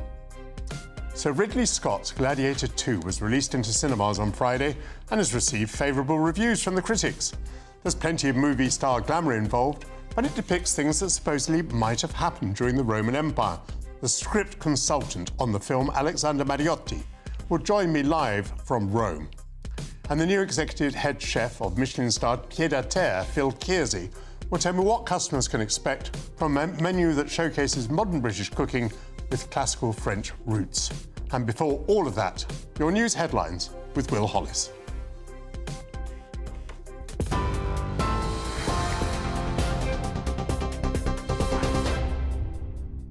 Michael, thank you. At 12 o'clock, your top story. Pressure is mounting on the government to reconsider its plan to apply inheritance tax to farmers for the first time. The Prime Minister has been accused of sneaking out like a rat rather than facing farmers protesting at the Welsh Labour conference yesterday. Thousands of farmers from across the country are descending on London this week in objection to the government's plan to tax assets over £1 million by 20% when farmers die. Earlier, GB News spoke to farmer Charles Godby. They now, I'm sure, realise that their figures are wrong. We've got the evidence to show that they're wrong, but they're just burying their head in the sand. They don't want to admit it. We're not a farming dynasty. Yet we, through working hard, investing everything we have and taking far below the minimum wage, have managed to build up a sustainable farming business. The government is expected to announce an Italian-style immigration deal with countries like Kurdistan and Vietnam. The Times reports the Home Secretary is preparing to pay millions of pounds to countries to fund more preventative measures stopping migrants from journeying to Britain. Despite scrapping the Conservatives' flagship Rwanda plan, Labour is said to be modelling their immigration policy on that of Italian Prime Minister Giorgia Meloni's deal with Albania. The Home Office has not confirmed to GB News which new countries they may be speaking with or the specifics of any deals. Meanwhile, the Home Office has confirmed that more than 400 illegal migrants crossed the Channel in small boats, as GB News first revealed yesterday. Official figures show that 425 people made the journey in 9 small boats on Saturday before being intercepted by border force vessels. More than 33,500 legal migrants have now crossed since the start of the year. That's already 4,000 more than the total number who crossed during the whole of 2023. Meanwhile, there are reports that Donald Trump's team are looking at plans to deport illegal immigrants to Rwanda. Following the scheme that was drawn up by the Conservative government, the president-elect is reportedly considering a number of different countries to send illegal immigrants to. A source close to Trump's team has said he campaigned on a promise to crack down on illegal immigration, and he is determined to stick to it. In other news, £1 billion in extra funding for bus services has been announced by the government. Areas receiving an unprecedented amount of funding include Peterborough, the Isle of Wight and Torbay, with £712 million for councils and more than £200 million for operators. Bus fares went up by 50% recently, where they are now capped at £3 for a single trip. Earlier, GB News spoke to Transport Secretary Louise Haigh. First time we are committing this funding in a fair, transparent way. The previous government took funding streams and they made areas compete against each other, with particularly rural areas losing out. Today, the funding settlement will give areas like Essex, Kent, Devon and areas across the north like Blackburn and Liverpool record sums of money to put into their bus services, which will increase reliability, improve real-time information and things like accessibility at bus stops and bus stations.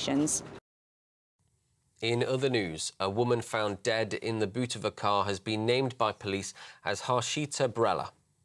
The 24-year-old was discovered in London last Thursday after police received a call from a member of the public concerned for her welfare. Police believe the woman from Corby in Northamptonshire was attacked by someone she knew, but detectives think that they're going to keep an open mind. A mandatory referral has been made to the Independent Office for Police Conduct by Northamptonshire Police because of previous contact with Miss Brella. And finally, Colleen Rooney and a whole host of other famous faces are set to enter the jungle this evening as this year's series of I'm a Celebrity, Get Me Out of Here launches. The show will see campmates tackle bush tucker trials in order to win food and other prizes. Other contestants include Coronation Street actor Alan Halsall, Radio 1 star Melvin O'Doom and journalist Jane Moore. Those are your latest headlines at midday, but now it's back to Michael Portillo.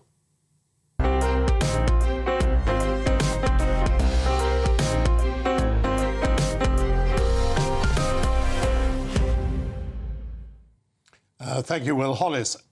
Some of you may recall Robin Cook, who was Foreign Secretary in Tony Blair's government and who launched an ethical foreign policy. It didn't last very long. Shortly, the British Cabinet will discover whether all the displeasing remarks about Donald Trump made by its members when they were in opposition will count against Britain when the 47th President reaches the White House. There seems no question that the British government will maintain a principled opposition to a man denounced by its ministers variously as a Nazi, a felon and a womaniser. Can a country have an ethical foreign policy? If not, how can we devise positions and initiatives that promote the values on which we pride ourselves? Returning for this discussion is my panel, former Chief of Staff and Senior Special Advisor to Nadeem Zahawi, James Price, the pollster Scarlett Maguire and political correspondent and spectator James Heal. James Price, what do you think? Can one have any kind of ethical foreign policy? Well, I think what would count as an ethical foreign policy is a foreign policy that helps the people of the country that elected that government. I think that we are probably one of the only countries in the world right now that doesn't seem to be acting in its own self-interests. You know, the French don't act against their own self-interests, and yet they're in many of the same organisations as us. America is now saying America first, as Donald Trump would say. That's what countries are supposed to do, I think. And I think that, you know, the idea that Donald Trump is this particularly evil person in the annals of history is obviously nonsense. The Democrats, I think, probably lost some credibility by saying that he was basically Hitler. If he really was basically Hitler, Joe Biden wouldn't be sitting down with him in the Oval Office and shaking hands and talking about a nice, orderly transition of power. You wouldn't do that with someone who was actually Hitler, right? And yet, we have to make and get along with people like Xi Jinping in China. I think we should do less with the Chinese because they really are a big threat.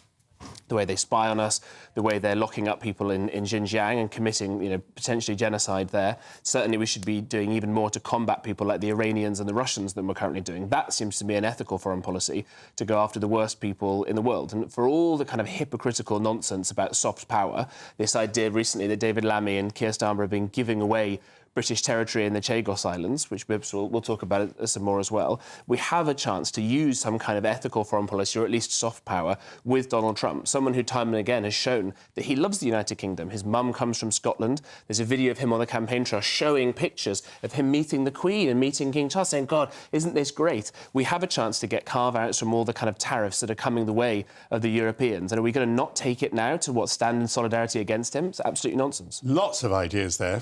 What are your examples of this country acting against its own best interests? You mentioned the Chagos Islands. Do you have other examples? I think that's one. I think, again, we talked in the last segment about trying to lead the world on some of this net zero work. I think all that's actually doing is exporting jobs from here, is exporting the kind of energy production that other countries are then doing. It's not going to change anybody's minds in these sorts of things. When you look at some of the pronouncements we've been making in places like the United Nations, this doesn't seem to be particularly smart in the way that we're behaving. I think we use an act of self-interest to get ourselves out of the European Union, and yet we've not done any of the kinds of freedoms that would have allowed us to act separately and independently in that sense there.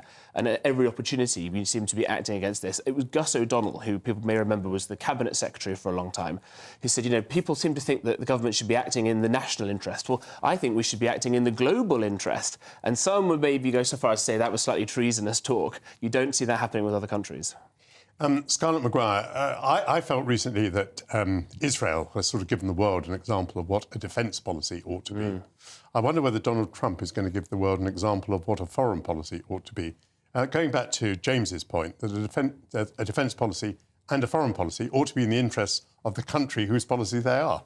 Yeah, I think they should be. And actually building on that, I think acting in your own nation's self-interest builds a stronger position domestically, which I then think gives you more leeway on the international stage anyway and gives you more authority to then actually be a sort of leader, to use some of those terms. So I'm thinking here actually of Giorgia Meloni, for example, and I've spoken on this programme before, saying that actually Democrats in DC say they see Giorgia Meloni now as the leader in the European Union, not Olaf Scholz, not Macron. And that's explicitly because she is stronger at home and she is having a better time domestically, I think because she's seen as putting the interests of her citizens first. But that also means that she's then able to act as a leader on things like the EU and NATO and Ukraine, which I think is a sort of interesting position to think of. So it can build towards something that gives you more of a presence on the international stage as well. And I don't think you can reverse engineer it. So I don't think the right approach is to go around and try and do a lot of glad handing and take a big role on the global stage if ultimately you're just going to be undercut and undermined at home,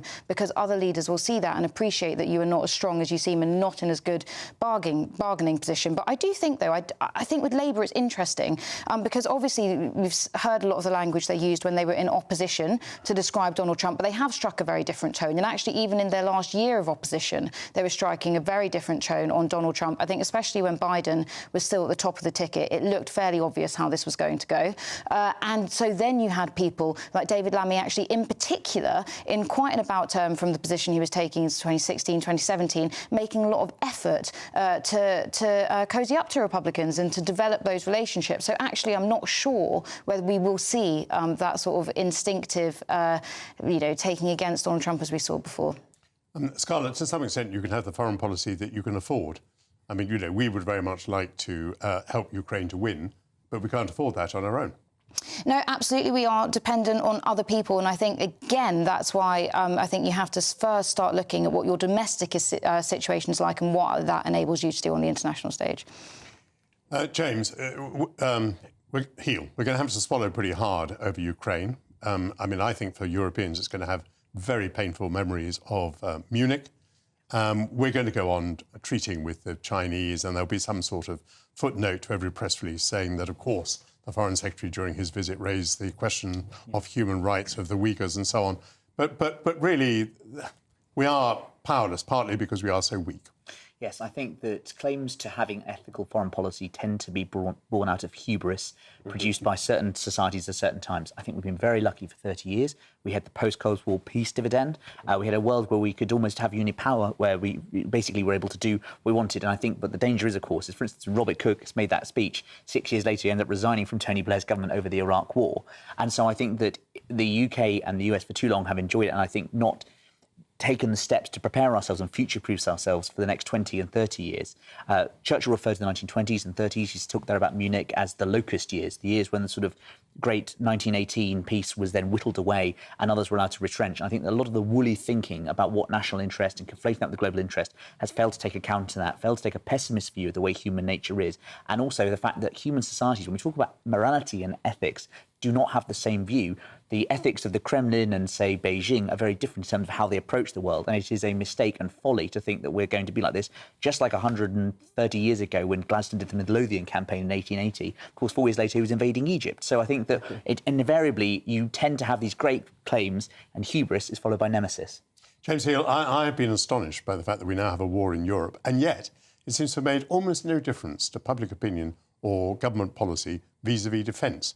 We continue to spend very little and to spend it extremely badly. Can anything ever shake us out of our complacency, do you think? I think it would take something, an existential imminent threat to the United Kingdom's borders itself, as we was in 1914 and 1940. But it takes a long series of events, as we saw between 1933 and 1940, famously, different things like the Sudetenland crisis, etc. With us, as you say, we seem to take a long term to turn the ship of the state around. I do think on different issues the Overton window is changing. I think that the notion of soft power, which has been so prevalent in the Foreign Office and other places for the last 20 years, is coming under increasing assault. And I think that as we get into an increasingly chilly world where we see the forces of Beijing massing in various forms everywhere across the world, we ought to take much more of notice of that. And I hope that things will happen. But the point goes back to the Whitehall Wars about the Treasury and the MOD having the most difficult institutional relationship, as I'm sure you'll know, Michael, and that therefore I think that needs to change rapidly over the next 10 years or so. Scarlett, in a different context, you refer to existential threat. Do you have any proposals to poll people as to what would scare them enough for our attitudes to change? I think people have very short memories, and that can make it interesting. I mean, I was talking about that existential threat, but my firm actually does all the polling for the Munich Security Conference every year, which asks all the G7 BRICS countries and Ukraine as well, and sometimes other ones, about what the populations think are the biggest risks facing them. And so we saw in the wake of the Russian invasion of Ukraine that they did see Russia generally as an existential threat, as well as that conflict. And that dipped sharply last year. I think you'll continue to see Russia fall down that sort of league table of risk, which I think is why, when you're talking about existential threat, I think that's when it requires real political leadership if you want to keep to sort of having this foreign policy to actively make the case, because otherwise media cycles will move on and public attention span will move on with it. And then I think you're going to be in this position where I think there's also a sort of a great deal of cakeism as well when it comes to public opinion on things like defence spending, but where you're not going to have the public clamouring for more defence spending. That's going to need to be you getting out in front of it and making that case, because otherwise they're not going to get there on their own. And that's the challenge of statesmanship. And you need people to lead on this as well and keep making that case for advocating the public dangers. James Price, very, very briefly, do you think the British government is in danger from its own constituency from the things that it will have to do in foreign policy? Well, that's a really very good point. And I think we saw a little bit of that already with the May elections and his last general election as well, that people voting on single issues of things that are happening abroad, specifically what was happening in Gaza and in Israel. And that's a very dangerous scenario to get into if you have sort of sectarian conflicts inside the UK and the tail wagging the dog. That could be very, very dangerous. We know in the world who our allies are. Israel is a good, strong ally of ours, and there's a lot of danger in other parts of the world. But if we start having increasing groups of various ethnicities or religions and things like that in the United Kingdom that start affecting defence and foreign policy, that's very dangerous, and it sends a signal to perhaps our American allies, who are, let's not forget, our closest allies, that we're not perhaps a reliable partner in the world. Many thanks indeed to my fast-thinking, fast-talking panel, Scarlett Maguire, James Price and James Heal. Coming up, Italian police have uncovered a criminal network forging artworks from artists such as Banksy, Andy Warhol and Pablo Picasso. James Ryan, the chief executive of Grove Gallery, will talk to me about that and the moment that a Banksy artwork was stolen from his gallery in Pimlico in London. See you shortly.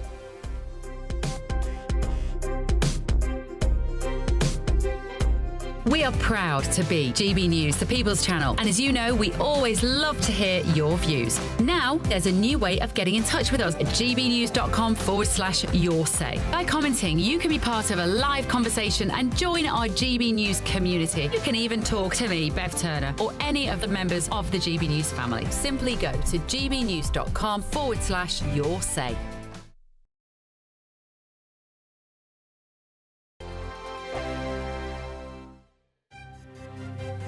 GB News Breakfast, every day from 6 a.m.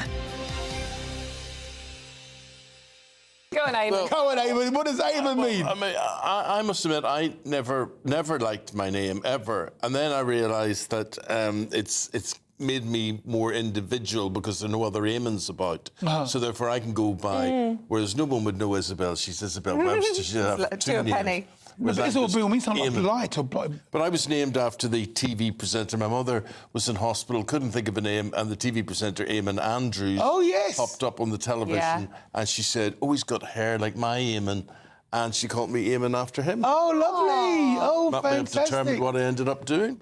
My mum said if I was a boy, I would have been called Marius. Marius? Which I think is quite a weird choice. It is a Marius weird Webster. one. I'm forever grateful. Whatever you call a child, however weird or strange, whatever, the child becomes that name. So Over half of us judge people instantly on their name. So we make assumptions on people based on their name. I'm not sure I do, but I mean, you mentioning you changing your name from an African name to a more anglicised name. No doubt about that. So there's no doubt about that. Like, you know, if I'm on the blower, I sound like a London boy. Yeah. But I turn up as Keezy. Boy, mate, you don't belong around here. Yeah. That was what it was like 50 years ago. You know, now, I mean, and like even today. So sometimes today, like, I get some speaking engagements, and I will wear my traditional wear because, you know, I've accepted Keezy and my African heritage. And then the abuse you get on social media, you're not British, call yourself English, mate. No. You know, and you get all sorts of lyrics. So a name, when a name says your ancestry is from another part of the country, part of the world, it can be detrimental. GB News, the People's Channel. This is Britain's Newsroom, where your voice matters. It's just astonishing. With expert analysis and honest opinion, we don't just keep you informed. We bring you unique perspectives you won't see anywhere else. Can't argue with any of that. When the news happens, it happens here. On Britain's Newsroom, weekdays from 9:30 a.m. Only on GB News. I'm Christopher Hope. From pop stars to politicians, I'll interview anybody in a pub who's got a political opinion. Join me every Friday on Spotify, Apple Podcasts, YouTube or gbnews.com, or wherever you get your podcasts. This is GB News, the People's Channel. If you want your news to be straight talking, this is a nightmare for the Conservatives again. Down to earth. It's not just Nottingham where this is happening, is it? And most importantly, honest. Hard-working, middle-class taxpayers, they'll get their book thrown at them. They catch me, Martin Daubney, Monday to Friday, 3 till 6 p.m. on GB News, Britain's news channel.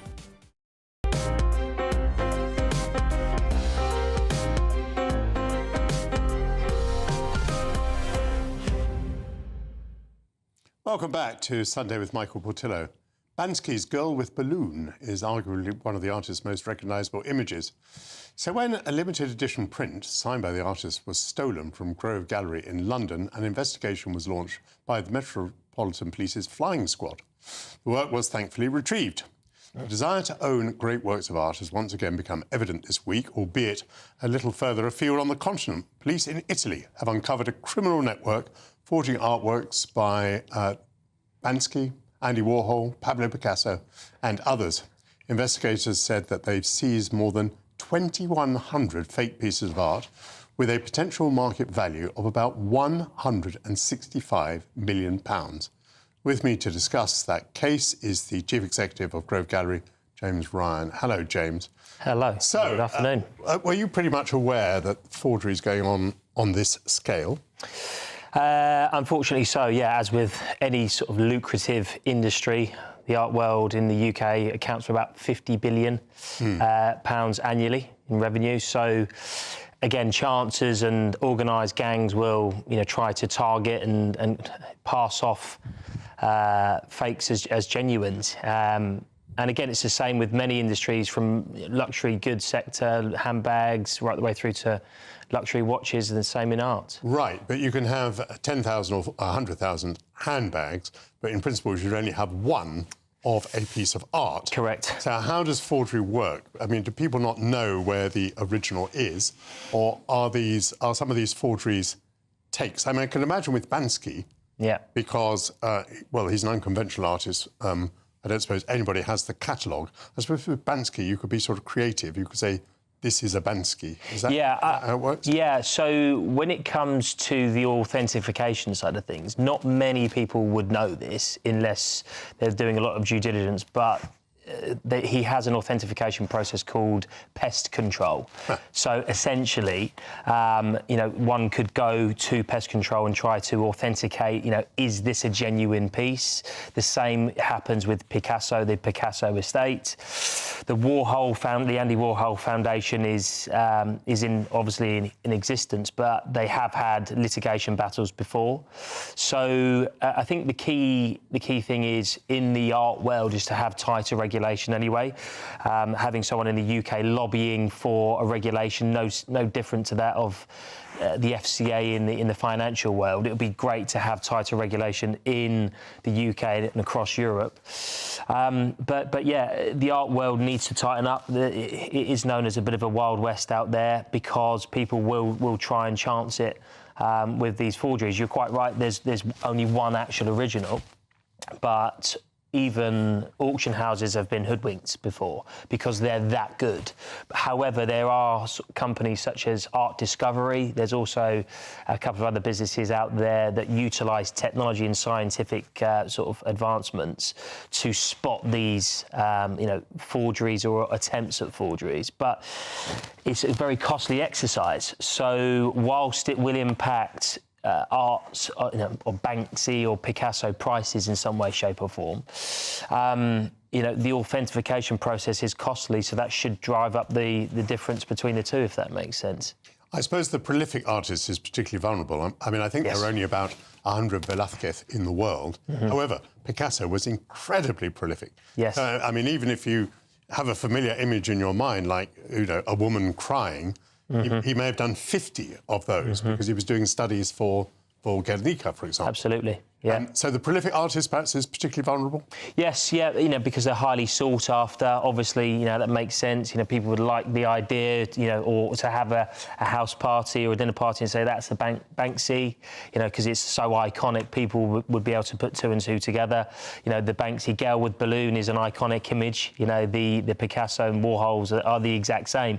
I remember once, I'm going back sort of 5-6 years or so ago, I went into a well-known luxury watch shop, and they said that the forgeries or the fakes are that good now that in some cases the difference is just the screws being used. So people will obviously try to do the same in art because it's such a lucrative industry to be in. However, with the advancements of blockchain technology and being able to track the provenance of artwork, that's going to really start to take off now. You talked about people putting a piece at the head of their dinner table and getting their guests to admire it. So what drives the art market? Is it taste or vanity? Vanity. No, of course. I'm joking. Of course. No, I'm joking. All customers. He was just... Everyone's, getting rid of my name in their phone book now. No. It really comes... You have people that genuinely love the idea of the artwork and the story behind the artist. And then you obviously have those that want to profit and like the idea of it going up in value. So it's horses for courses.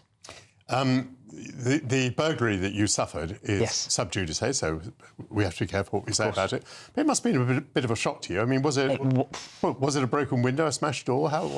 Just literally so brazen as about 10, 11 o'clock at night and just hammer straight through, shoulder barging through the door and then in and out, gone in 60 seconds. I must say, I know... Obviously, they had a targeted attack. The person would have known what he or she was after. Yeah. Absolutely. Mm-hmm. But I must say, I know they cop a lot of, flack, the police force, but the flying squad got the artwork back within 3 days. They were fantastic. I've never heard or seen, other than the Thomas Crown Affair type film, I just didn't think it'd be happening to little old me, in Fitzrovia, but it did, and thankfully we got it back. Again, sub judice, so I don't want to press you, but it is remarkable that you got it back. Tell me your feeling. I mean, you got a phone call, presumably, saying, we've got it? One of the guys in the gallery manager, he FaceTimed me, and the flying squad were there in the police evidence bag, which is just an incredible piece of art in itself, with it returned. And they said, look, we knew we'd get it back. And they trawled through hundreds of hours of CCTV. And obviously, it's a live case at the moment, but they were incredible. They really were. And I was gobsmacked because at one stage, it looked like our insurance company weren't going to pay out because the alarm system didn't go off properly. Mm-hmm. So it was a couple of sleepless nights, to say the least. Yes, no, insurance companies have these get-outs. I didn't even know the flying squad still existed. And honestly, great guys, great stories, and No, it is nice that because the Metropolitan Police, in particular, get a great deal of flack. They do have a lot of issues, a lot of problems to deal with. Of course. We're very pleased to hear from a satisfied customer. That I am. So good luck in your world. Thank you very much. Let's hope that in Italy, the police are equally fortunate in bringing all these people to justice. Thank you very much indeed, James Ryan. Thank you. Coming up, I'll be joined by the script consultant on Gladiator 2. His name is Alexander Mariotti. The film premiered this week. But first, your news headlines with Will Hollis.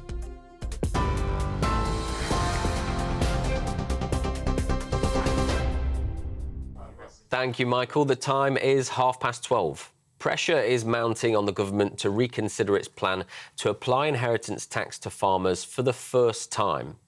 The Prime Minister has been accused of sneaking out like a rat rather than facing farmers protesting at the Welsh Labour conference yesterday. Thousands of farmers from across the country are descending on London this week in objection to the government's plan to tax assets over £1 million by 20% when farmers die. The government is expected to announce an Italian-style immigration deal with countries like Kurdistan and Vietnam. The Times reports the Home Secretary is preparing to pay millions of pounds to countries to fund more preventative measures stopping migrants from journeying to Britain. Despite scrapping the Conservatives' flagship Rwanda plan, Labour is said to be modelling their immigration policy on that of Italian Prime Minister Giorgia Meloni's deal with Albania. The Home Office has not confirmed to GBNews which new countries they may be speaking with or the specifics of any reported deals. £1 billion in extra funding for bus services has been announced by the government. Areas receiving an unprecedented amount of funding include Peterborough, the Isle of Wight and Torbay, with £712 million for councils and more than £200 million for operators. Bus fares went up by 50% recently, where they are now capped at £3 for a single trip. In other news, a woman found dead in the boot of a car has been named by police as Harshita Brella. The 24-year-old was discovered in London last Thursday after police received a call from a member of the public concerned for her welfare. Police believe the woman from Corby in Northamptonshire was attacked by someone she knew, but detectives from the East Midlands Special Operations Major Crime Unit say they're keeping an open mind. A mandatory referral has been made to the Independent Office for Police Conduct by Northamptonshire Police because of previous contact with Miss Brella.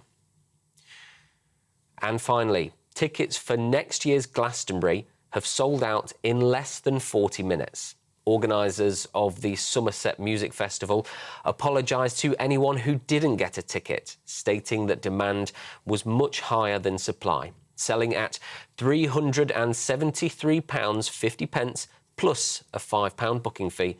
This year's lineup is rumoured to include rock and roller Sam Fender, punk legends Green Day and pop star Olivia Rodrigo. Those are your latest headlines. We'll be back with more in half an hour. For the very latest GB News direct to your smartphone, sign up to News Alerts by scanning the QR code or go to gbnews.com/alerts.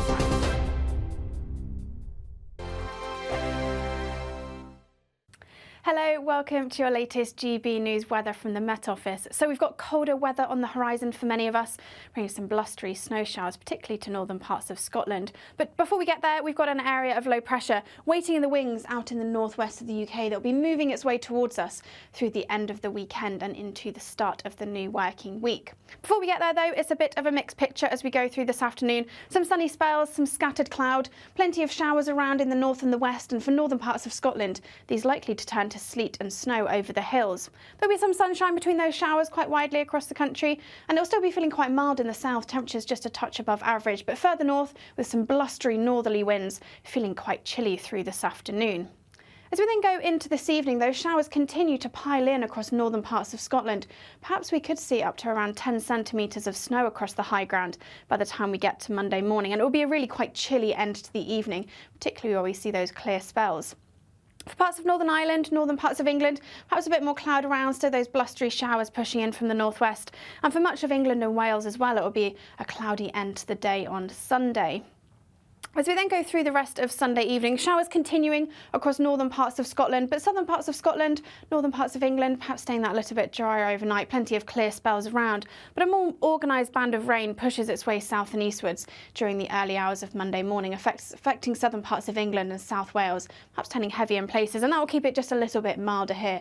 Temperatures in the high single figures. But further north, quite a harsh frost to start on Monday morning, perhaps some icy stretches in places, so do take care during Monday morning's rush hour. As we then head through in towards Monday afternoon, this next area of rain arrives from the west, pushing its way eastwards as we go through the afternoon, perhaps turning to sleet and snow over any high ground across Northern Ireland. But there will be some sunnier spells across eastern areas, but it will still be a chilly feeling day with temperatures well to the low single figures further north, but a little bit milder further south. It's Patrick Christies tonight, and here we do things differently. It's explaining the absolute madness of this, doesn't it? It's explosive. I mean, this is very good. It's lively. 850. Your government sat there, Sean, and it did nothing. It's controversial. And the Middle East has been in turmoil since before I was born. It's everything you need to kickstart your evening. Everyone's had their Weetabix tonight. I love to see it. That's Patrick Christies tonight, weeknights from 9 p.m. Only on GB News, the People's Channel, Britain's news channel. Why go out on a Friday night when Friday night comes straight to your home? Talking about? Join me and my A-team of top pundits. Chemistry tonight is electric. As we tackle the big stories of the day with wit, insight and fearless energy. Man of the people. It's all vibe. Just a filing cabinet on wheels with a tie on. So, order in Friday Night Live with me, Mark Dolan, every Friday at 8, only on GB News, the People's Channel, Britain's news channel.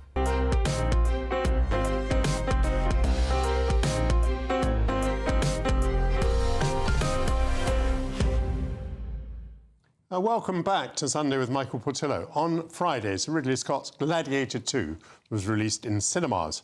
The new film has already received very good reviews, with various critics labelling it a gobsmacking reboot, a triumph, and relentlessly entertaining and a blockbuster. Amid the movie star appeal of actors Paul Mescal and Pedro Pascal, the film supposedly shows us an aspect of Roman history. How has the film managed to weave such epic historical tales into a blockbuster which will surely impress at the box office? Well, historian Alexander Mariotti joins me now live from Rome. Alexander, welcome to GB News. Thank you for having me. It's a pleasure. Tell me a bit about gladiators. Over what period of time did gladiators exist? Were they very extensive? Would one find them throughout the Roman Empire?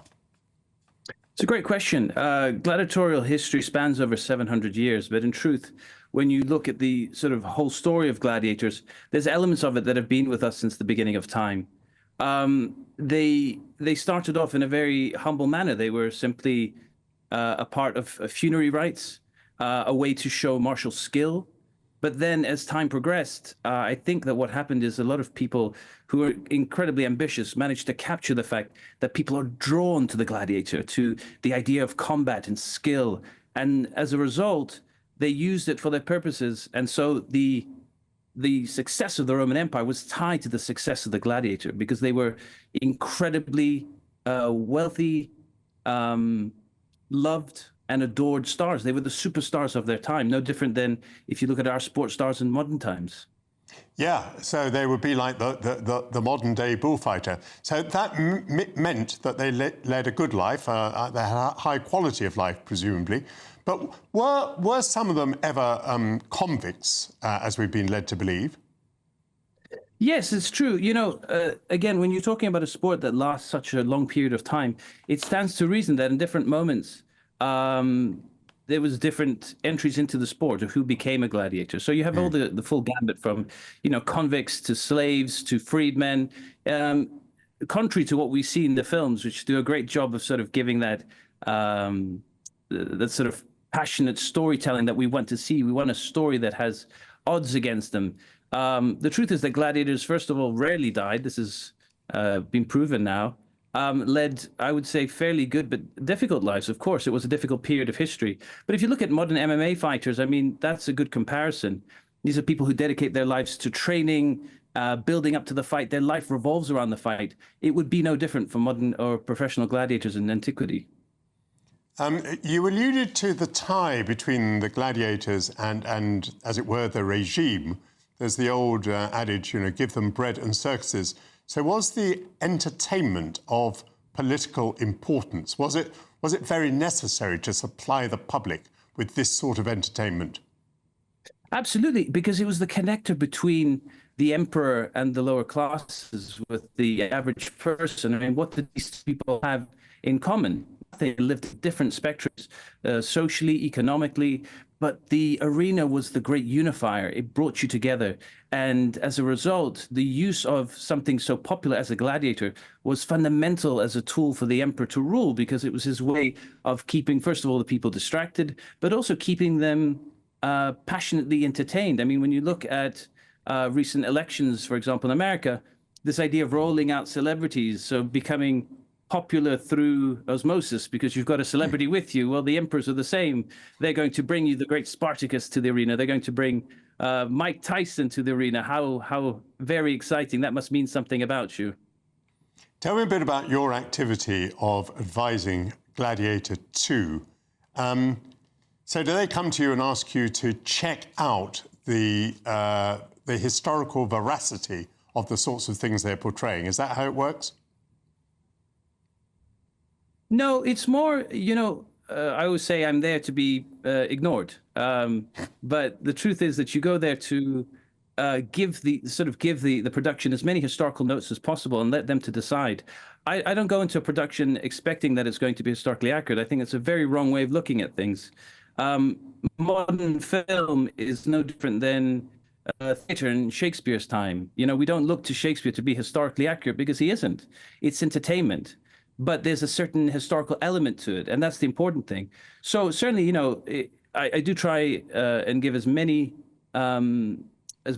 tools to the production to decide what they want. But the story has to be ultimately the end goal. And so when you come to see something like Gladiator 2, it isn't historically accurate, and that's okay. It's not meant to be.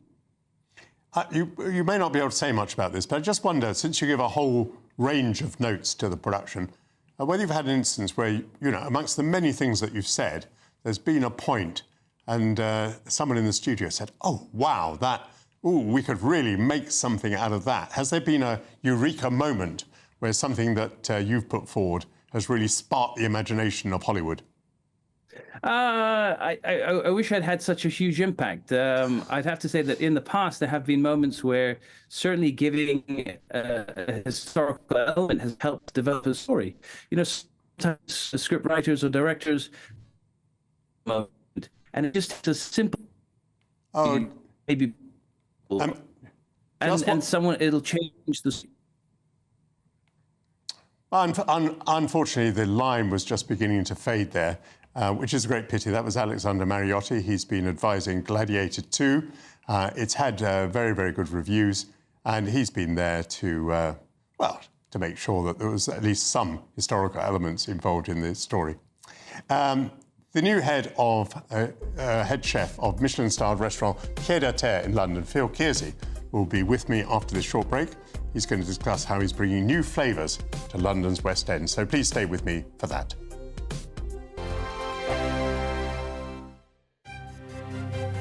GB News Breakfast, every day from 6 a.m. What do you think? Morning. I think we have failed young drivers as a society, and we need to train them better and train them earlier. I think that the idea of stopping them carrying passengers for 6 months is a good idea because you've got peer pressure within a car. So yes, but I think graduated licenses are really difficult. You've got what we call the 3 E's, which is education, educating kids to drive earlier, and engineering, which is making roads better and safer, and then comes enforcement at the end of it. So I think we're failing in these two first ones, the education and the enforcement. I put my kids, all 3 of them, through a thing called a young driver, which allows under 17s to drive on private land with ADI instructors and learn the craft of driving and all the below the dashboard stuff and hazard awareness long before they try and do this very compressed period of time to learn about driving. I think we're failing them. So I want to see it in schools, and I want to see them being taught much, much earlier. Nobody's actually pointing the finger of blame, I think, at the young driver, but maybe young drivers don't understand how different it is. You feel you can drive, you've passed your test, and then a load of your friends get in the back, and suddenly the mood is different, the pressure on you as a driver is very different, showing off, just larking around and having a great time. Aisha, how do you feel about the fact that clearly young drivers do need to be protected almost from themselves, don't they? Well, I do agree with some of what Quentin has just said, especially about starting early and especially about getting young people used to the dangers of being on the road. GB News, the People's Channel. This is Britain's newsroom, where your voice matters. It's just astonishing. With expert analysis and honest opinion, we don't just keep you informed. We bring you unique perspectives you won't see anywhere else. Can't argue with any of that. When the news happens, it happens here. On Britain's newsroom, weekdays from 9:30 a.m. Only on GB News. If you want your news to be straight talking, this is a nightmare for the Conservatives again. Down to earth. It's not just Nottingham where this is happening, is it? And most importantly, honest. Hard-working, middle-class taxpayers, they'll get their book thrown at them. Then catch me, Martin Daubney, Monday to Friday, 3 till 6 p.m. on GB News, Britain's news channel. Join me, Nana Akwe, for an informative, interactive news programme with a difference. It's fun. No, he didn't say that, Dave. I'm so surprised. I think there's an element of truth to that. Join me from 3 p.m. every weekend, only on GB News, Britain's news channel.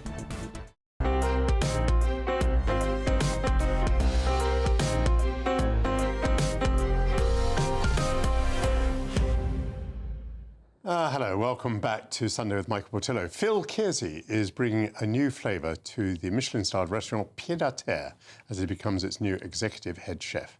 Customers can expect a menu that showcases modern British cooking, accompanied by classical French roots, which uses hyper-seasonal ingredients.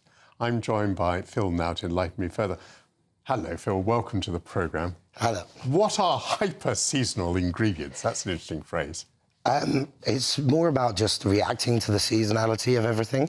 We like to change the menu all the time. So basically, I surround myself with the best suppliers, and they tell me what's amazing at the moment, and then we try and celebrate that in the restaurant in many different forms, using taste, texture, and technique, and just try and celebrate something as humble as a broccoli stem or a cauliflower, using absolutely everything, and making sure we've got an ever-changing menu. So letting the seasons dictate, so it's never boring and we never get menu fatigue, and we can be a local restaurant that people can come for lunch and have a different experience every time.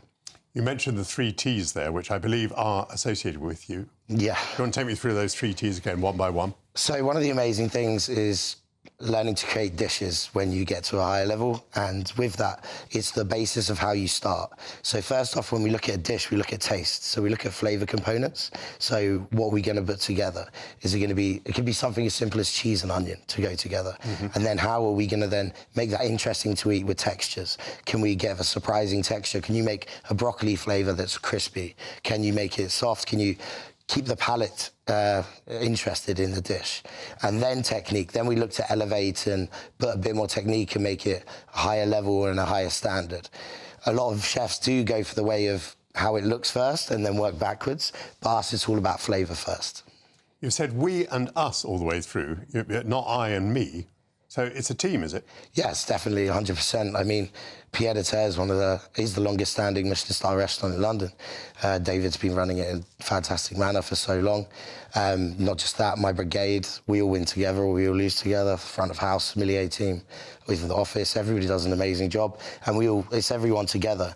I think the days of being, it's all about me should be gone away, because if you invest in everybody and all of your team are pushing together, you end up with the best end product. OK, tell me a little bit about how you first got into cooking. Wow, I was actually studying aeronautical engineering. Aeronautical engineering? Yeah, and a chef called Gareth Palmer, who my brother played rugby with, started his own catering company and offered me a job on the weekends to wash up. And he was an amazing chef, and I absolutely fell in love with it, the buzz of it, and I progressed into there until I decided to go into Michelin. But tell me then, at what age did you start? Because so many people that I speak to, they began at 16 or 14 or whatever. Sounds like you were a bit older than that. Yeah, 17. Oh, you were 17? 17. But so I just started studying.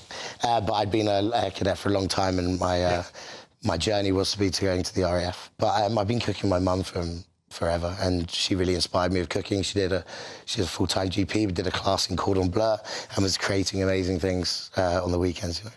And you talked about going up to Michelin. I mean, it's a very clear level of gradation and graduation. Michelin is quite different from everything else, is it? Yeah, definitely. I mean, it's a big honour for the restaurant. It's amazing for business, and it's a mark of the level that you have to decipher which restaurants are really putting those extra touches in and doing the extra stuff, you know. Mm. OK, your career has taken you around the world a bit. Yeah. For example, you were in the United States. What did you learn there?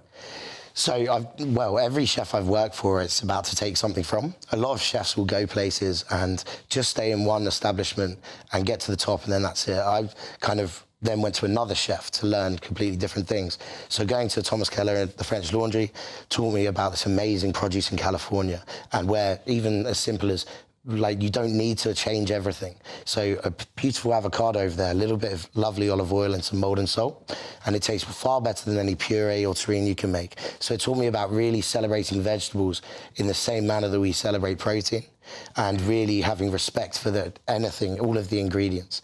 And we do that in the restaurant. We go to farms, we go to the fishmonger, we go to the butchers to show the chefs where it's come from and the journey. Because if you don't respect a carrot the way you do a scallop, then you shouldn't be in the kitchen, really.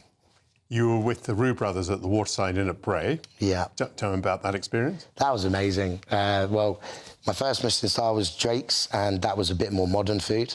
And then I decided I needed to learn the classic backbones of cuisine, which Michel Roux and Alain really taught me a lot. They taught me how to make sauces, which is what I'm known for, and very strict about the way we do things, and about 1% goals. And it was just a complete level up of classic cooking, you know. There was no water baths, there was no temperature probes, there was just, you're sending out a whole duck and it better be perfect. So it really taught the respect of cuisine that's been passed down through generations. Mm. How absolutely fascinating. So when you take on a new task, as you have recently at Pied à Terre, how do you approach the subject? How do you decide what it is you want to bring? Because with all your experiences, there's a variety of books you could take down from your library, as it were. There's a variety of arrows you could take from your quiver. Well, that's the brilliant thing, to be able to surround myself with such amazing chefs throughout my career, because I've learned different things from all of them. And you find out 5 different ways to do something, and you find the way that you like it the best. Mm. And it's also about understanding it takes a while to understand how the restaurant is, going through the history of all these amazing chefs that have been before me, the style, because it needs to make sense. You wouldn't have a dish that should be at the Fat Duck and then a dish that should be at the Waterside, you know. You need to make sure that it all makes sense and it goes together with the decor, the service, the wine serving. And so we want to be the restaurant, not that does a little bit of everything. We want to be the best French restaurant in London, you know. So it is French, because I read something about British food with French roots, and I wasn't quite sure what that meant. Well, yeah, I mean, Pied à Terre, classic French style of cooking. We celebrate that with British produce. Some French stuff comes in with a bit of a modern twist, like we're doing interesting things. But the backbone, for me, of any of my cooking anyway, I do believe is French, you know. I still read like books from Escoffier and stuff like that. I do think that's the respect for cuisine is to start there. Mm. You've been there a few months. How's it going? Yeah, really good. Got an amazing team there. As I said, we all kind of go together. I think we just had one of our busiest weeks we've ever had, and it was really successful. And yeah, no, it's good. And we're developing. We're finding, you know, it's a big change. The last chef before me had a very different style of cooking. So then we have to all adapt and all keep going. And then, you know, I find what works and what doesn't. Mm. It's, you know, it's a constant learning curve if you want to keep evolving. And all that time, you're just keeping a slightly nervous eye on the customers, making sure that those who've been there for 20 years are still coming in through the door.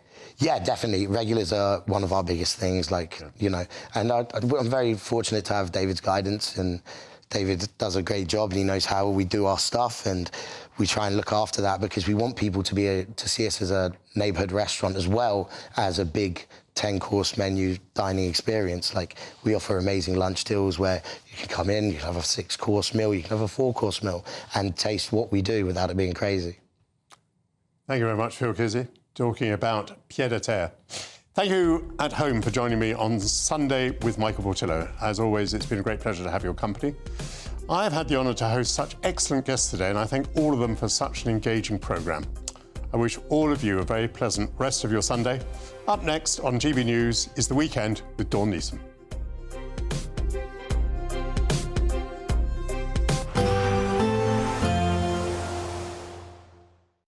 Expect a warm front, moving from the kitchen right through to the rest of the house. Boxed Boilers, sponsors of weather on GB News. Good afternoon, welcome to your latest GB News weather from the Met Office. So some wintry showers continuing across parts of Scotland with some cloud and rain on the way for much of England and Wales as we go over the next couple of days and into the start of the new working week. That's all thanks to this area of low pressure up in the northwest of the UK, slowly pushing its way south and eastwards as we go into the start of Monday and Tuesday. For the rest of today though, a bit of a mixed picture, plenty of scattered showers around, but some clear skies developing across northern parts of England, much of Scotland, and under those clear skies likely to turn quite chilly, particularly during the early hours of Monday morning. So quite a harsh frost to start the day on Monday here. Perhaps some icy stretches during Monday morning's rush hour. So do take care during the morning rush hour. Further south, a little bit of a milder start due to all that cloud, and outbreaks of showery rain will continue to spread their way south and eastwards as we go through much of Monday morning. These perhaps turning a little heavy across southwestern parts of England, particularly over any high ground. But for central parts of England, North Wales, northern parts of England and Northern Ireland too, a bit of a brighter start to the day, albeit quite a chilly start with those temperatures dropping below zero. Particularly across parts of Scotland, we could see -2 or -3 in some rural spots, and snow showers continuing across the far north of Scotland, perhaps building up to around 10 centimetres of snow over any high ground here.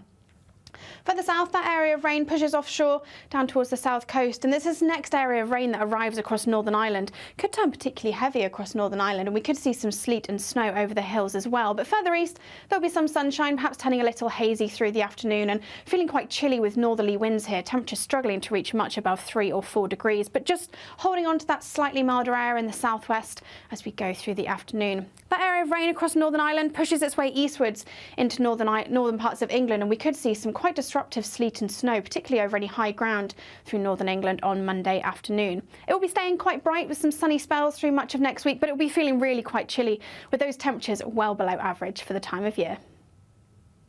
We'll see a cold snap, which will quickly develop into a warm front.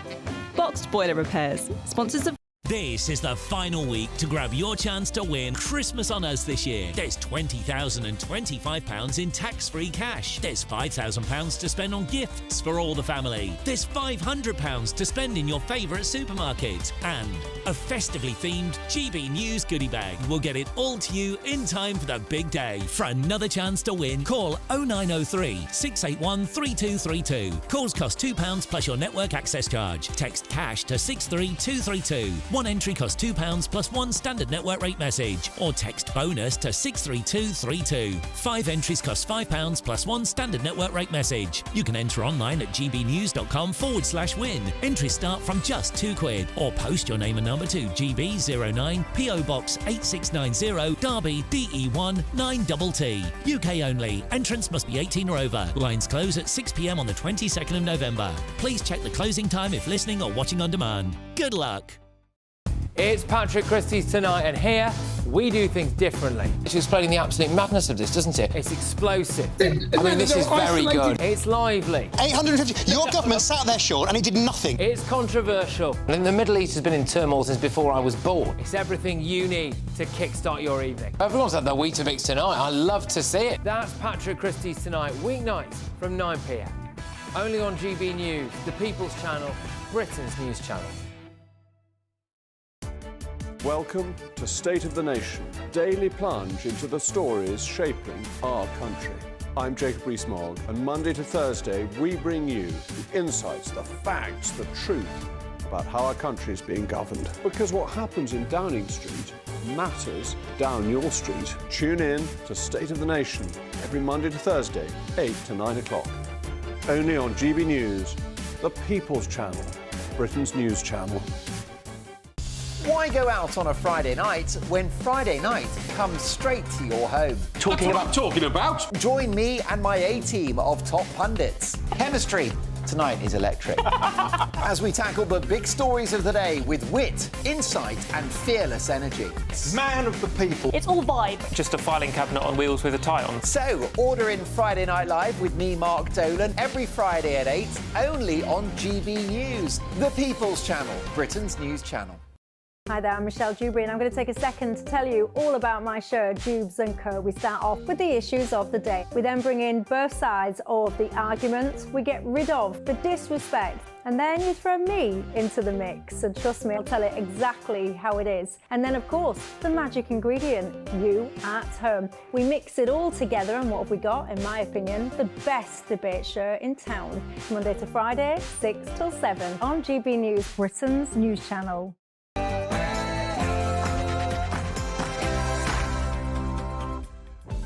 There you are. Good afternoon. It's 1 o'clock on Sunday, the 17th of November. This is The Weekend on GB News.